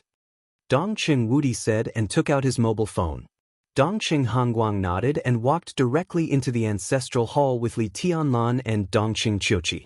The ancestral hall in Dongqing City was divided into 3 sections. The space was huge. The first section was the stage, and on the left and right sides were wing rooms and wineries. It was an original ancient building. Walking in here, it was like walking into another era. The second section was the main hall. On weekdays, all the important meetings of the Dongqing clan were held here. The third section was the forbidden area of the Dongqing clan. Inside, there were all the spirit tablets of the deceased of the Dongqing clan. It was an independent courtyard, occupying almost a third of the ancestral hall. Dongqing Hongguang took the lead and walked into the courtyard of the third section. The spacious courtyard was quiet. The interior space was large, but it didn't seem spacious. Instead, it seemed a little crowded. Stone tablets appeared in front of Li Tianlan one after another, like a stone forest. Each stone tablet was densely engraved with small characters. A large number of stone tablets were arranged together, which was an indescribable shock. Li Tianlan subconsciously held his breath and began to read from the first stone tablet. One after another. The contents on the stone tablets were the same but not exactly the same. Each stone tablet was engraved with the life stories of the deceased of the Dongqing clan. The courtyard became quieter and quieter. All the noise seemed to have disappeared. Li Tianlan walked silently and looked at the stone tablets one after another. Understanding these stone tablets was almost equivalent to understanding the 7th generation of the Dongqing clan, which had been passed down to Dongqing Wudi's generation. For hundreds of years, this was the core and soul of the Dongqing clan. It had always been 37 stone tablets, 37 people's lives. 31 people died in battle, and 6 people died of old age. Li Tianlan's face was flushed, and he only felt excited. Standing here, he felt like standing in front of the large cemetery behind the border camp. But this time, there was no resentment in Li Tianlan's heart, only glory. This was the glory and sorrow of the entire Dongqing clan. This was a crazy family, a glorious and cold-blooded family. A family that regarded killing as glory. Each stone tablet was engraved with 2 sentences, one in front and the other in the back, neat and uniform, stroke by stroke. Don't step back even if it's warm. Don't look back even if you miss it. On the indomitable road, in addition to the bodies of the losers, there are also the songs of the winners. We died for a good reason. Was this the motto of the entire Dongqing clan? Li Tianlan wanted to laugh, but his heart was unprecedentedly excited and heroic. The stone tablets in front of him were neat, like a forest of heroic souls. Behind these stone tablets was the Dongqing clan's unswerving determination to kill and the unperturbed death that had been passed down for hundreds of years. We died for a good reason. We died for a good reason. Li Tianlan clenched his fists subconsciously, and there was an emotion that almost made him look up to the sky and roar in his heart. He took a deep breath and bowed deeply to the stone forest in front of him, just for the dozens of cold-blooded and warm-blooded heroes of the Dongqing clan. This is the Dongqing clan. Tianlan, as long as you are willing, such a clan is willing to spare no effort to help you in the next few decades. If you ask for anything, we will grant it. Dongqing Hongguang's voice sounded in front of Li Tianlan, sonorous and powerful. Help me. Li Tianlan straightened up and looked at Dongqing Hongguang. Dongqing Hongguang looked at him without flinching, with all kinds of emotions flashing in his eyes, extremely complicated. Li Tianlan subconsciously turned his head to avoid the old man's eyes, and whispered, "Why? Old master, I'm not that noble, not to mention the friendship between the Dongqing clan and the Li family. If it's just because of friendship, if it were me, I wouldn't risk the destruction of the whole clan to pay for it. I can't do it, so I don't think others can do it." He said indifferently, "So, what on earth do you want for the Dongqing clan to help me like this?" "A child." Dongqing Hongguang said calmly, "You and Rushi are engaged. I want a child of you and Rushi. It's as simple as that." "Nothing else?" "Yes, but I can't say." "Oh, then I can't believe it." Li Tianlan laughed at himself and said slowly, "And what you want, I can't give it to you." He looked at the stone tablet in front of him, stepped forward, and whispered, "Old master, after offering incense, I'm going back to Huading. My girlfriend is still waiting for me. I miss her very much." "I'll go with you." Dongqing Hongguang nodded and said. Li Tianlan stopped and suddenly looked back, his eyes as sharp as a knife. Dongqing Hongguang was still calm and said with a chuckle, "Don't be nervous, I just want to talk to her. By the way, I need Boss Qin to solve some problems for me. There are 5 free tickets every day, and they're all free. Brothers, don't forget to vote." "Thank you." "Thank you, how about changing the update time to 2:30 p.m. and 8:30 p.m.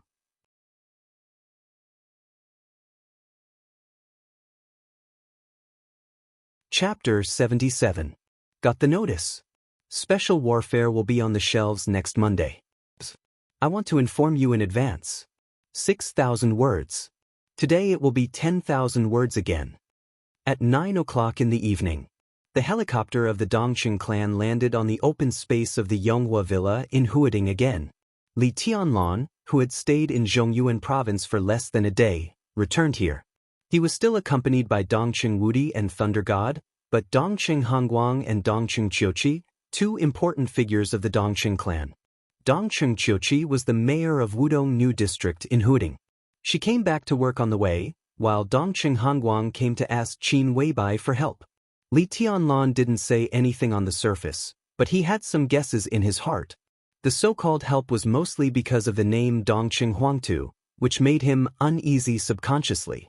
There were too many contradictions and mysteries behind the name Dongqing Huangtu. It seemed to be a taboo, hiding even deeper than the inside story of his father's treason case. Li Baidian and Ning Qianxing had never heard of him. Even Dongqing Qiuqi didn't know of his existence. When he asked Dongqing Qiuqi about him, her reaction didn't seem to be fake. If her reaction was real, what did it mean? Dongqing Qiuqi looked only 26 or 27 years old, but in fact, she was a senior official at the level of deputy governor of Zhongzhou State. She had lived in the Dongqing clan since she was a child, but she didn't know of Dongqing Huangtu's existence. He couldn't say that she lost her memory, could he?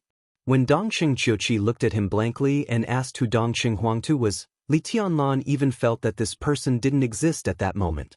And in the ancestral hall of the Dongqing clan, Li Tianlan didn't see a stone tablet belonging to Dongqing Huangtu. Dongqing Hongguang's behavior was too abnormal, and his reaction seemed a little intense. Although he said he had never heard of the name, it seemed that he was trying to cover it up. Dongqing Huangtu did exist. At present, according to Li Tianlan's speculation, he should have died 30 years ago, which was the most reasonable possibility. Only in this way could he explain why even a core figure like Dongqing Qiuqi didn't know of Dongqing Huangtu's existence. Maybe she was just born then? Maybe she didn't remember? And this was the only way to explain the absence of Dongqing Huangtu in the major events that happened in the past 2 decades. But this most reasonable explanation also had a big loophole for Li Tianlan. Qin Weibai said that she had met Dongqing Huangtu and even got her belongings. In terms of timing, it didn't match at all. So far, it seemed that all the information he got about Dongqing Huangtu was extremely confusing and even contradictory. Li Tianlan didn't know what this meant. He wanted to have a good talk with Qin Weibai, but he was worried that she would think he was petty and jealous. He could ignore what others thought, but he couldn't ignore what Qin Weibai thought of him. When the plane was about to land, Li Tianlan looked at the Yonghua villa in the distance and simply stopped thinking about it. He was just curious. No matter what, Dongqing Huangtu had died, so it had little to do with him. There would be no conflict of interest. So he simply let it go. It had nothing to do with him anyway. Standing on the lawn where the helicopter landed and looking at Qin Weibai's villa in sight, Li Tianlan led the way with a soft expression. He hoped that after Dongqing Hongguang met Qin Weibai this time, the engagement between him and Dongqing Rushi would disappear. Building number 9, that's my home. Li Tianlan pointed to the villa in front of him, which was still lit up. It seemed that because he was close, his voice became warm, and there was a strange light in his eyes. Dongqing Hongguang took a deep look at him, nodded, and said nothing. They entered the courtyard one by one. The front door of the villa was pushed open from the inside to the outside, and Qin Weibai's figure appeared at the door with a quiet and soft smile. Dressed in a white dress, black stockings, and high heels, her silky long hair was carefully tied up. She stood quietly in front of the door, like a wife welcoming her husband home. Every move she made seemed to exude a beauty and gentleness that seemed to emanate from her bones. Li Tianlan slightly quickened his pace and came to her. He whispered, "Why are you dressed like this?" "I took a project in Qinzhou. I just came back from the company and haven't had time to change clothes," Qin Weibai said softly, holding Li Tianlan's hand. The light in the villa bathed her, making her seem to exude a very warm light, soft and dignified. "Are you hungry? I'll prepare the meal." "Don't bother." Dongcheng Hongguang's voice sounded behind him, and his tone was a little complicated. "We are uninvited guests. Sorry to disturb you, Boss Qin." "Old master, when Qiuqi got married the year before last, I went to the Dongcheng clan and almost became Qiuqi's bridesmaid. I lived there for nearly a week. Now you say this, do you blame me for not knowing the etiquette and not visiting you?" Qin Weibai held Li Tianlan's hand tightly and said with a soft smile. Dongcheng Hongguang laughed heartily, and even the complex emotions in his eyes seemed to fade a lot. They walked into the villa while chatting. Li Tianlan didn't see Horsewoman, but he saw flaming fire in the kitchen. He asked casually, "Where are the headmaster and Baden?" "After you left, they went straight back to the Sky Academy. The headmaster said that it's not peaceful outside now, and it's safer in the Sky Academy," Qin Weibai replied. Li Tianlan nodded slightly and took Ning Qiansheng and Li Beidian back to the Sky Academy for protection. Although it was a concession, it was the safest way. "Is it about the Zhong family and the Tan family?" Dongcheng Wudi said, "Don't worry, Boss Qin. After leaving Huading, I'll go to Yuzhou and then return to the border. Zhongzhou State will give you an explanation. As for the two families in private, Marshal, don't worry about it in private. I can handle the Zhong family and the Tan family," Qin Weibai said lightly. Qin Weibai said lightly. When she mentioned the two wealthy families in Huading, there was no other emotion in her tone except confidence. In this state, Qin Weibai was strong and cold, which was the most fascinating thing to see. Dongcheng Wudi nodded with a smile. He glanced at Li Tianlan and said softly, "This boy looks calm, but he's actually reckless. Tianlan, have you ever thought about what will happen to you if the Sky Academy doesn't care about you and it's inconvenient for Boss Qin to take action after you crippled Zhong Xiaofeng?" Li Tianlan nodded and said calmly, "At worst, it'll be a life and death struggle. I don't have the resources and connections of the Zhong family and the Tan family, but what I have, the Zhong family and the Tan family don't. As long as I have a sword, no one can take it." Dongcheng Wudi was slightly stunned. A life and death struggle? He smiled bitterly. This kind of crazy temperament was exactly the same as the Dongqing clan. They sat down on the sofa. Knowing that they were coming, Qin Weibai had already made tea. The living room was filled with the fragrance of tea. Qin Weibai lifted the teapot, as if she didn't know how to take care of the guests at all. She poured the first cup of tea to Li Tianlan and whispered, "Be careful, it's hot." Dongcheng Hongguang and Dongcheng Wudi, who were left out, looked at each other. They were not angry, but their eyes were strange and they looked confused. Dongcheng Qiuqi looked even more incredulous. When she got married, Qin Weibai really almost became her bridesmaid, but Qin Weibai's charm was almost irresistible. Even in a bridesmaid's dress, Qin Weibai's limelight directly overshadowed her, the bride, so she gave up. But it was enough to show the relationship between the two. The word, best friend, was appropriate.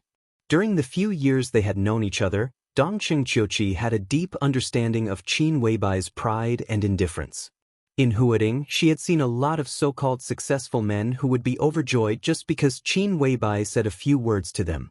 She had also seen a lot of rich and powerful men like Wang Xiaoyao who felt lost in front of Qin Weibai. She had seen a lot, and naturally understood how noble, reserved and unattainable Qin Weibai was in the hearts of those men.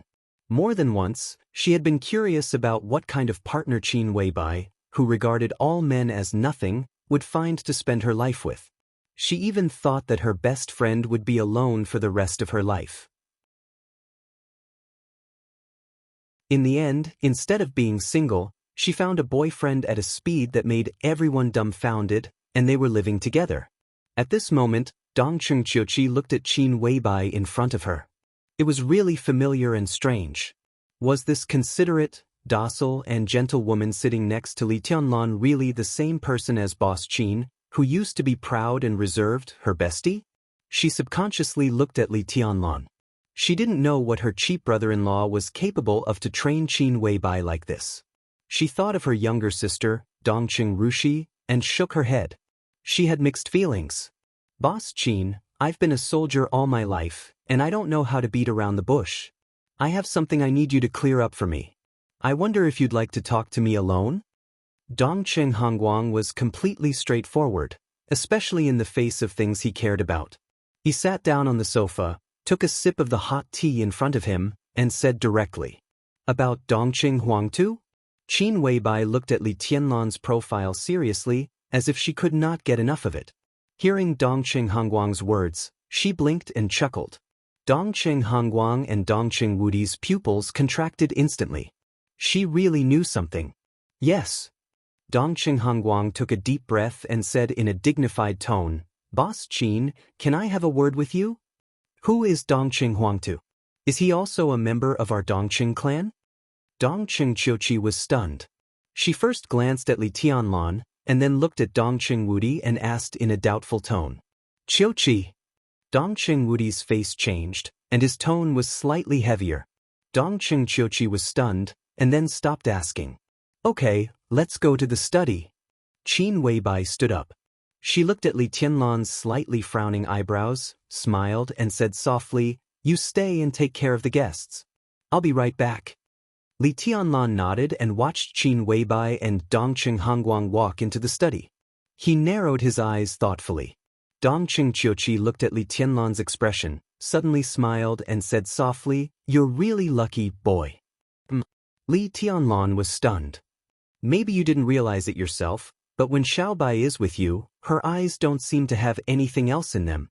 All the time, her eyes are on you. It seems like she likes you to the bone.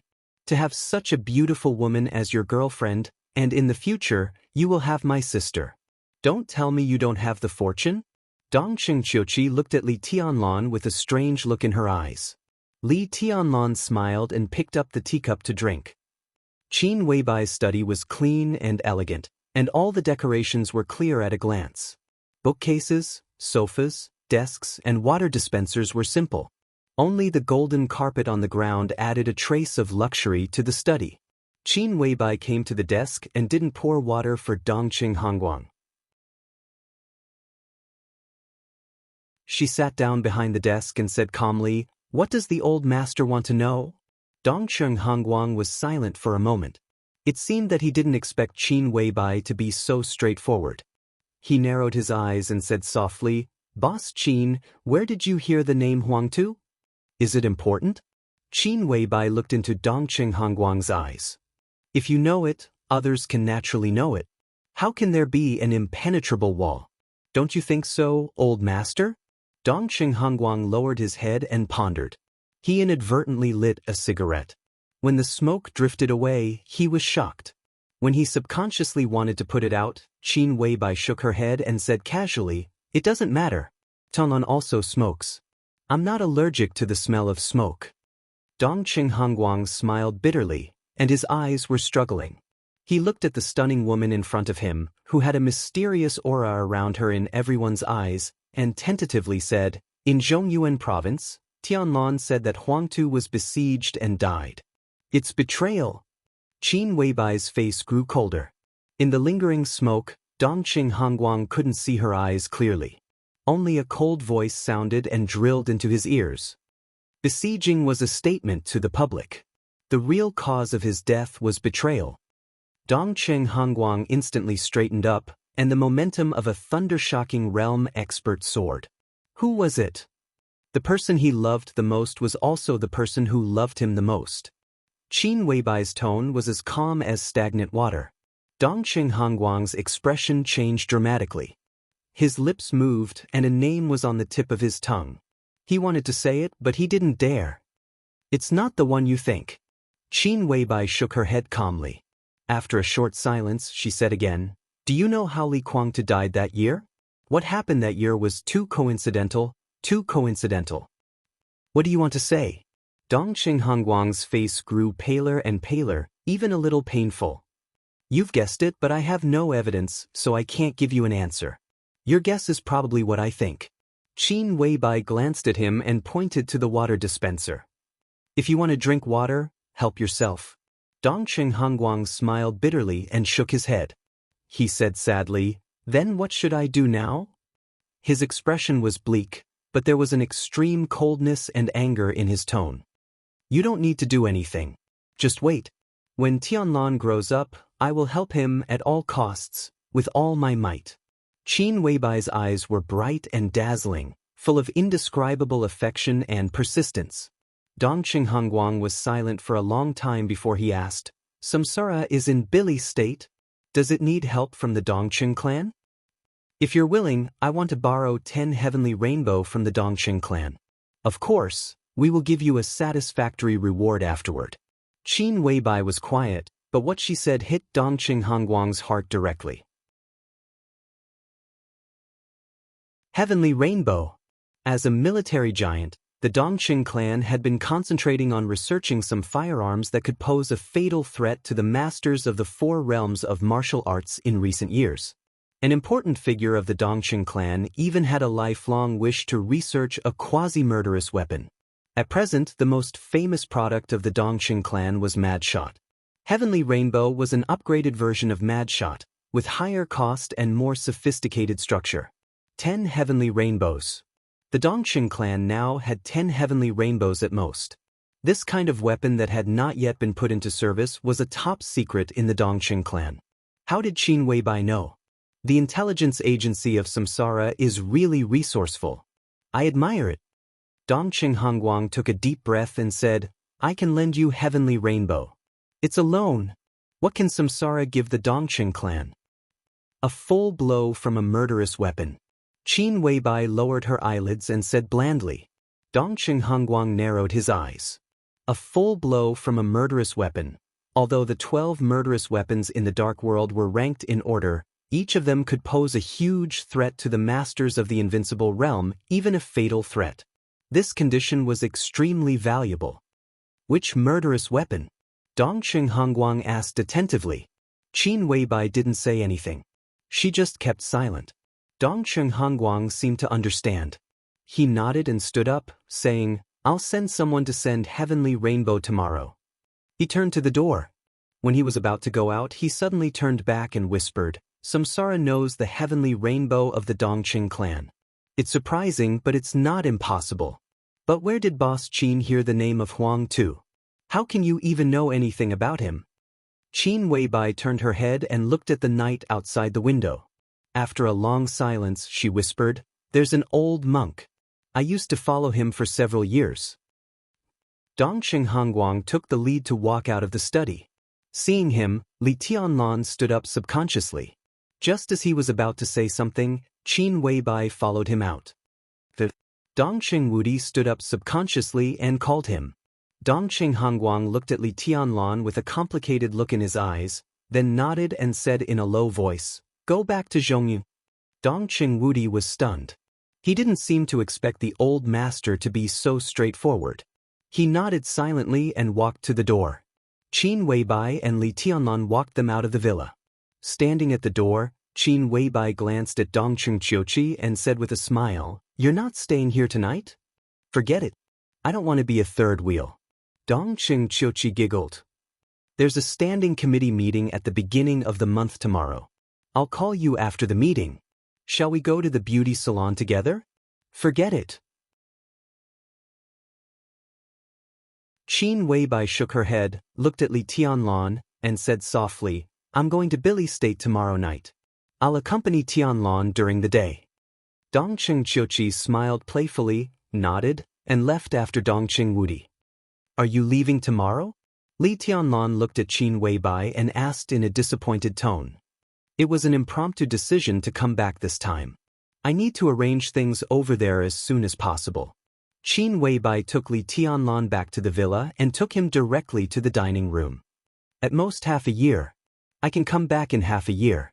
During my absence, you're not allowed to be abducted by Wang Yuetong or Dongqing Rushi. Do you understand? Li Tianlan nodded with a wry smile, but he was not in high spirits.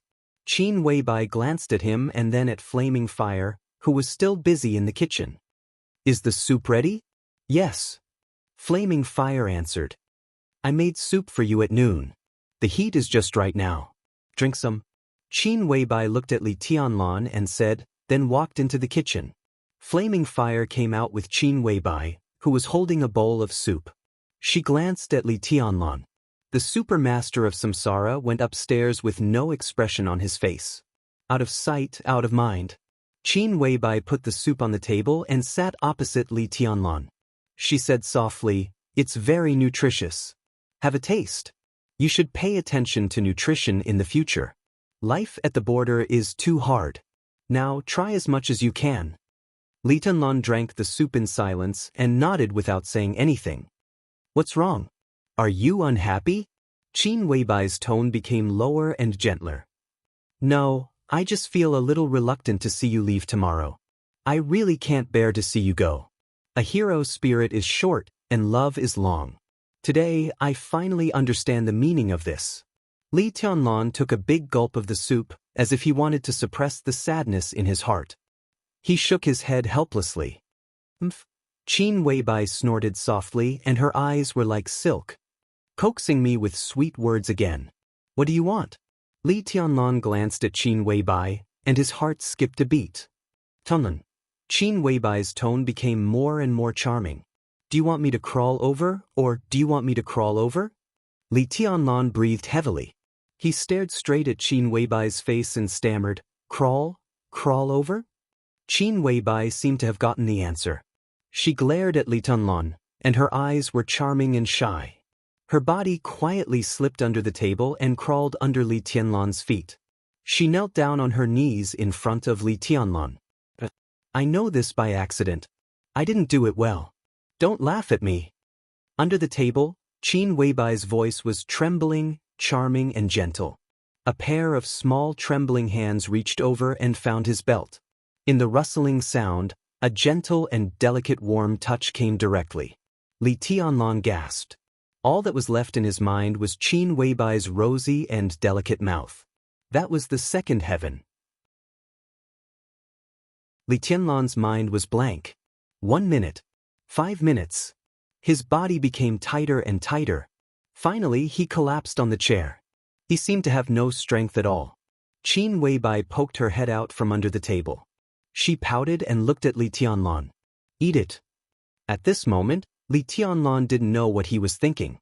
He subconsciously opened his mouth and ordered in a tough tone. Qin Weibai blinked and looked at him with resentment in her eyes. She moved her mouth and finally swallowed everything in her mouth. Bad guy, she said softly and looked into Li Tianlan's eyes. Li Tianlan's mind was blank. His eyes were red. A raging fire was burning in his chest, making him crazy. Drink soup? Drink shit. He suddenly bent down, picked up Qin Weibai's delicate body, and rushed upstairs. Qin Weibai exclaimed and patted Li Tianlan's back with her small hand. She smiled and said, Put me down first. Rinse your mouth. It's so dirty. Well, it should be, okay? Well, it's okay. The chapter of more than 6,000 words could have been posted at 2 o'clock. But there were too many words, so I wrote a little longer. Thank you to Tree in the Sky, Moon by the River, Husband Xiaoyu, Zero Icicle, and Yuan Yuan for your support and monthly votes. Thank you. Brothers, vote for Special Warfare if you have the votes.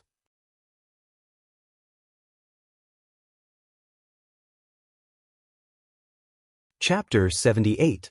On the shelves next Monday. Advance notice. When Li Tianlan and Qin Weibai sent several important figures of the Dongqing clan out of the villa, on the balcony of the 7th building, less than 300 meters away from Yonghua Villa, a middle-aged man in a black robe was quietly watching the scene in front of him through a telescope.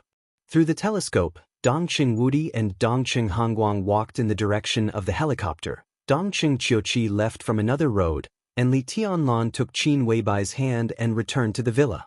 Seeing all this, the black-robed man's mouth twitched, and his face became dignified. "What's wrong, black-robed man? Did you see any big shots?" Next to Black Robe, a woman who was also dressed in black looked at his expression and spoke with a gentle smile. Although the woman's appearance was ordinary, her temperament was gentle and elegant. She had a mature and intellectual feeling to her. Especially when she smiled, her every move was extremely charming. Even if her appearance was ordinary, this kind of person who exuded a womanly aura from her bones could still be considered a stunner. Big shots. The black-robed man raised the corner of his mouth, and his smile was a little cold. "They are really big. How many of the two patriarchs of the Dongqing clan are bigger than them?" "Dongqing clan?" The expression of the black-robed woman changed, and her eyes became vigilant. "West Kunlun, North Taibai, and South Dongqing. Among the three superpowers, the Dongqing clan was the only one without an invincible realm expert, but it was also the most troublesome target for these foreign forces. The internal structure of Kunlun City was complicated, involving too many interests and secrets. In Zhongzhou State, when one met Kunlun City, there was no need to rush to fight. There was still the possibility of a transaction, and the possibility was not too low.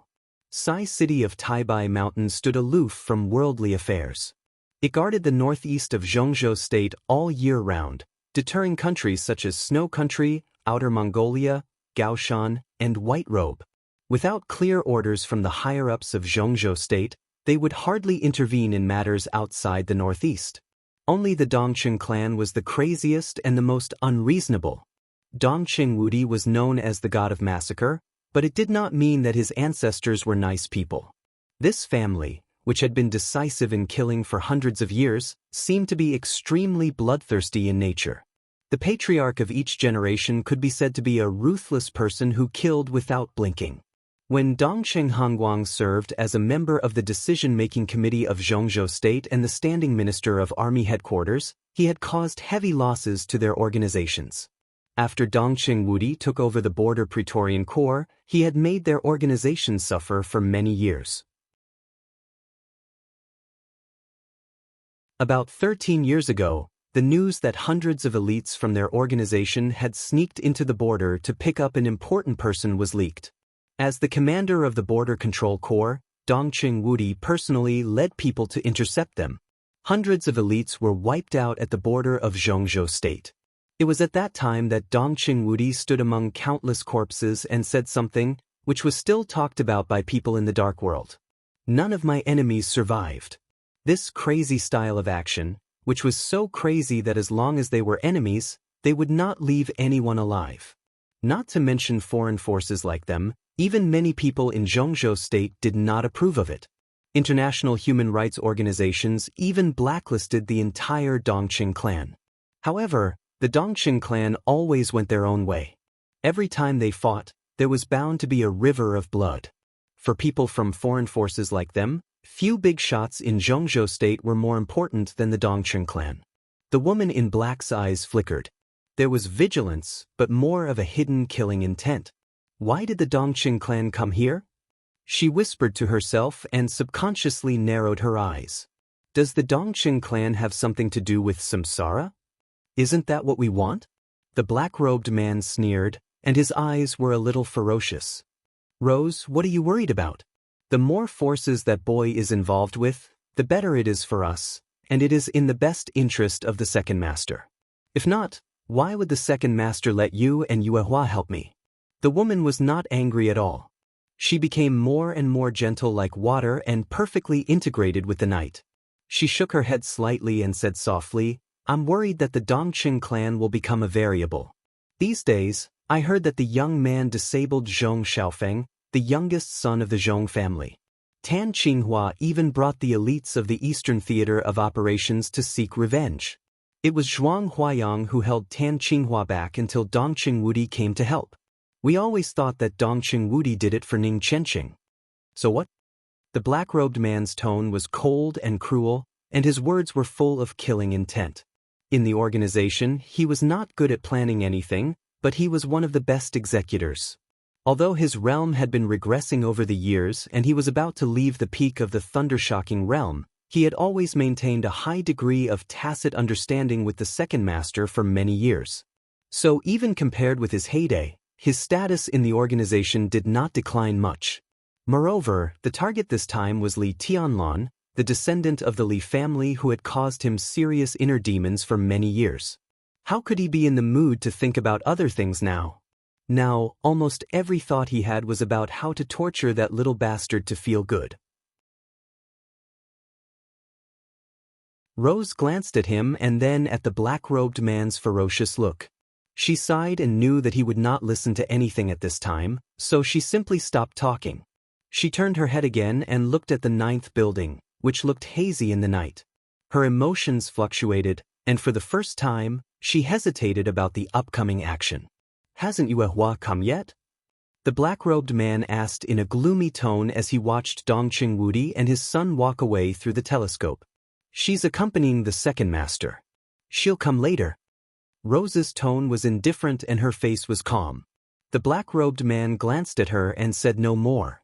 In terms of foundation and history, their organization was not much worse than the Wang family of Beihai. Although it was difficult for a while after they left Zhongzhou State in the early years, after they found another foundation, after hundreds of years of development, they had flourished and gathered experts. There were many experts of the thundershocking realm in their organization, but there were very few women, especially the very charming female thundershocking realm experts. Rose was one of them and so was Yuehua. Both of them were the mistresses of the second master. Now Yuehua was accompanying the second master, but Rose was waiting for him here. Maybe she was already jealous. The black-robed man was very wise not to talk about this topic. Rose turned back to the villa and went straight to the hall. She sniffed the smell of blood in the air and frowned in disgust, but she did not say anything. They were not the owners of this villa, but in the entire villa area, this villa was the only one that was safe enough to observe the situation in the 9th building. Black Robe was like a dove occupying a magpie's nest. He directly killed the owner of the villa. The bodies of the owner's family were still on the side, and blood was flowing in the living room. Rose did not like this kind of atmosphere, but fortunately, it was only for one night, so she reluctantly endured it and passed. She pulled out a small box from the corner of the living room, walked back to the balcony, opened the small box, and took out an instrument from inside. She said, "Don't look at it. I'll just turn on the machine. Someone from the headquarters will take action later to invade Huading's traffic network. But we need to use the instrument here to complete the positioning and scan all the vehicles near the 9th building. In this way, when we take action tomorrow, we can control their position at any time." She paused and said with a smile, "I can have a good sleep tonight." The black-robed man put aside the telescope in his hand, looked gloomy, and did not speak. A phone suddenly rang. Rose took out her mobile phone and glanced at the number. She immediately answered and said softly, "Second Master. How's the preparation going?" On the other end of the phone, Second Master's low and soft voice sounded. "The target has returned to the 9th building. Everything is ready. We'll find the right time to take action." Rose held the mobile phone and reported in a cautious tone. "There's no need to look for it. Tomorrow morning is the best time. Tell the black-robed man that he must kill that young man. He can only succeed, not fail." Second Master's voice was still low on the phone, but there was a hint of coldness in it. Rose grunted and was silent for a few seconds. She suddenly said, "Is it because of her?" "Qin Weibai. You saw her once in England 2 years ago." "I know. Now you see her living with Li Tianlan. Are you jealous?" Rose gritted her teeth and plucked up her courage to ask. "Ridiculous." Second Master's breath stagnated, and then he became a little angry. "Rose, remember your identity. This is not a problem you should care about. I've asked Moonlight to bring a recovery potion to the black-robed man. You must kill that young man, understand? Recovery potion. It could be said to be one of the high-level potions within their organization. It could restore people to their peak strength in a short time when they were seriously injured. For people like the black-robed man who were not seriously injured, after taking the recovery potion, he could completely return to his peak state. This time, they just wanted to assassinate a nonentity who had not reached the ice-condensing realm, but they sent 3 experts at the peak of the thunder-shocking realm. This style of doing things could no longer be described as striving to be foolproof. I thought you were going to lend the murderous weapon of the organization to the black-robed man. Isn't it better to kill the target with one shot? Rose said in a somewhat agitated tone, her voice sharp. The black-robed man looked at her in surprise, turned around and quickly left the rooftop. It would do him no good to listen to this kind of conversation. On the phone, Second Master took a deep breath and said in a cold tone, "Rose, your current mood is no longer suitable for this action." Rose grasped the phone tightly, bit her lips, and said nothing. For the glory of the organization, what's the point of personal feelings? Tomorrow is the most suitable opportunity. Once Li Tianlan dies, Zhongzhou State will become extremely lively. This is our chance, the chance we've been dreaming of. What kind of nonsense are you talking to me about? The second master's tone was extremely heavy. He was usually a person who did not show his emotions on his face. With such a tone, it was obvious how agitated he was right now. Rose took a deep breath and forced herself to calm down. She held the phone and said, "Li Tianlan is not so simple. Dongqing Wudi and Dongqing Hongguang have just come to the number 9 villa, and the academic style of doing things is stable. But this time, Zhuang Huayang protected Li Tianlan at the risk of falling out with the Prince Group, which is enough to explain the problem. I know you want to use Li Tianlan's death to lure Li Honghe out. But if the Li family, Samsara, Dongqing clan, and the academics unite, what kind of power will it be? Second Master, this action is too risky." The more she spoke, the lower her tone became. The more she spoke, the more she felt that her inference was correct. This time, it was not a big deal, but now so many forces were involved. A slight move in one part would affect the whole. Once Li Tianlan died, who knew whether it would be a surprise or a nightmare waiting for them? Isn't that just right? Second Master was silent for a while and said with a chuckle, "Do it cleanly. What's the risk? At that time, you just need to hold horsewoman and military counselor with moonlight. Even with flaming fire, you can hold them for a while. Can you do it? Even if Li Tianlan re-enters the fire-flaming realm, how long can he last in the hands of the black-robed man who has taken the recovery potion?" Rose was silent. Somehow, she felt more and more uneasy. After a long silence, she suddenly said, "Second Master, have you ever thought that if Li Tianlan's highest realm was not the fire-flaming realm? How can the successor of the Li family be ordinary? With their inheritance, if Li Tianlan's talent is good enough, it is not impossible for him to enter the thunder-shocking realm. They have the invincible manual." "So what?" Second Master's tone was a little impatient. He is only in the chi-controlling realm now. Even if Li Tianlan is lucky enough to enter the thunder-shocking realm, he will die once he uses the power of the thunder-shocking realm. Do we need to discuss this topic now? But in case, there is no in case. If there is a so-called in case, then give up the black-robed man. He should have died 20 years ago. Who can recognize him now? Rose's face changed and she fell silent again. Give up the black-robed man? Maybe this was the worst plan of Second Master? But was it really worth it? Rose, tomorrow is the best chance, even a once-in-a-lifetime opportunity. Second Master explained patiently, "I got a very reliable news. After his son was disabled, Zhong Yongming didn't say much at the meeting of the decision-making committee. He just emphasized the importance of the stability of Huading.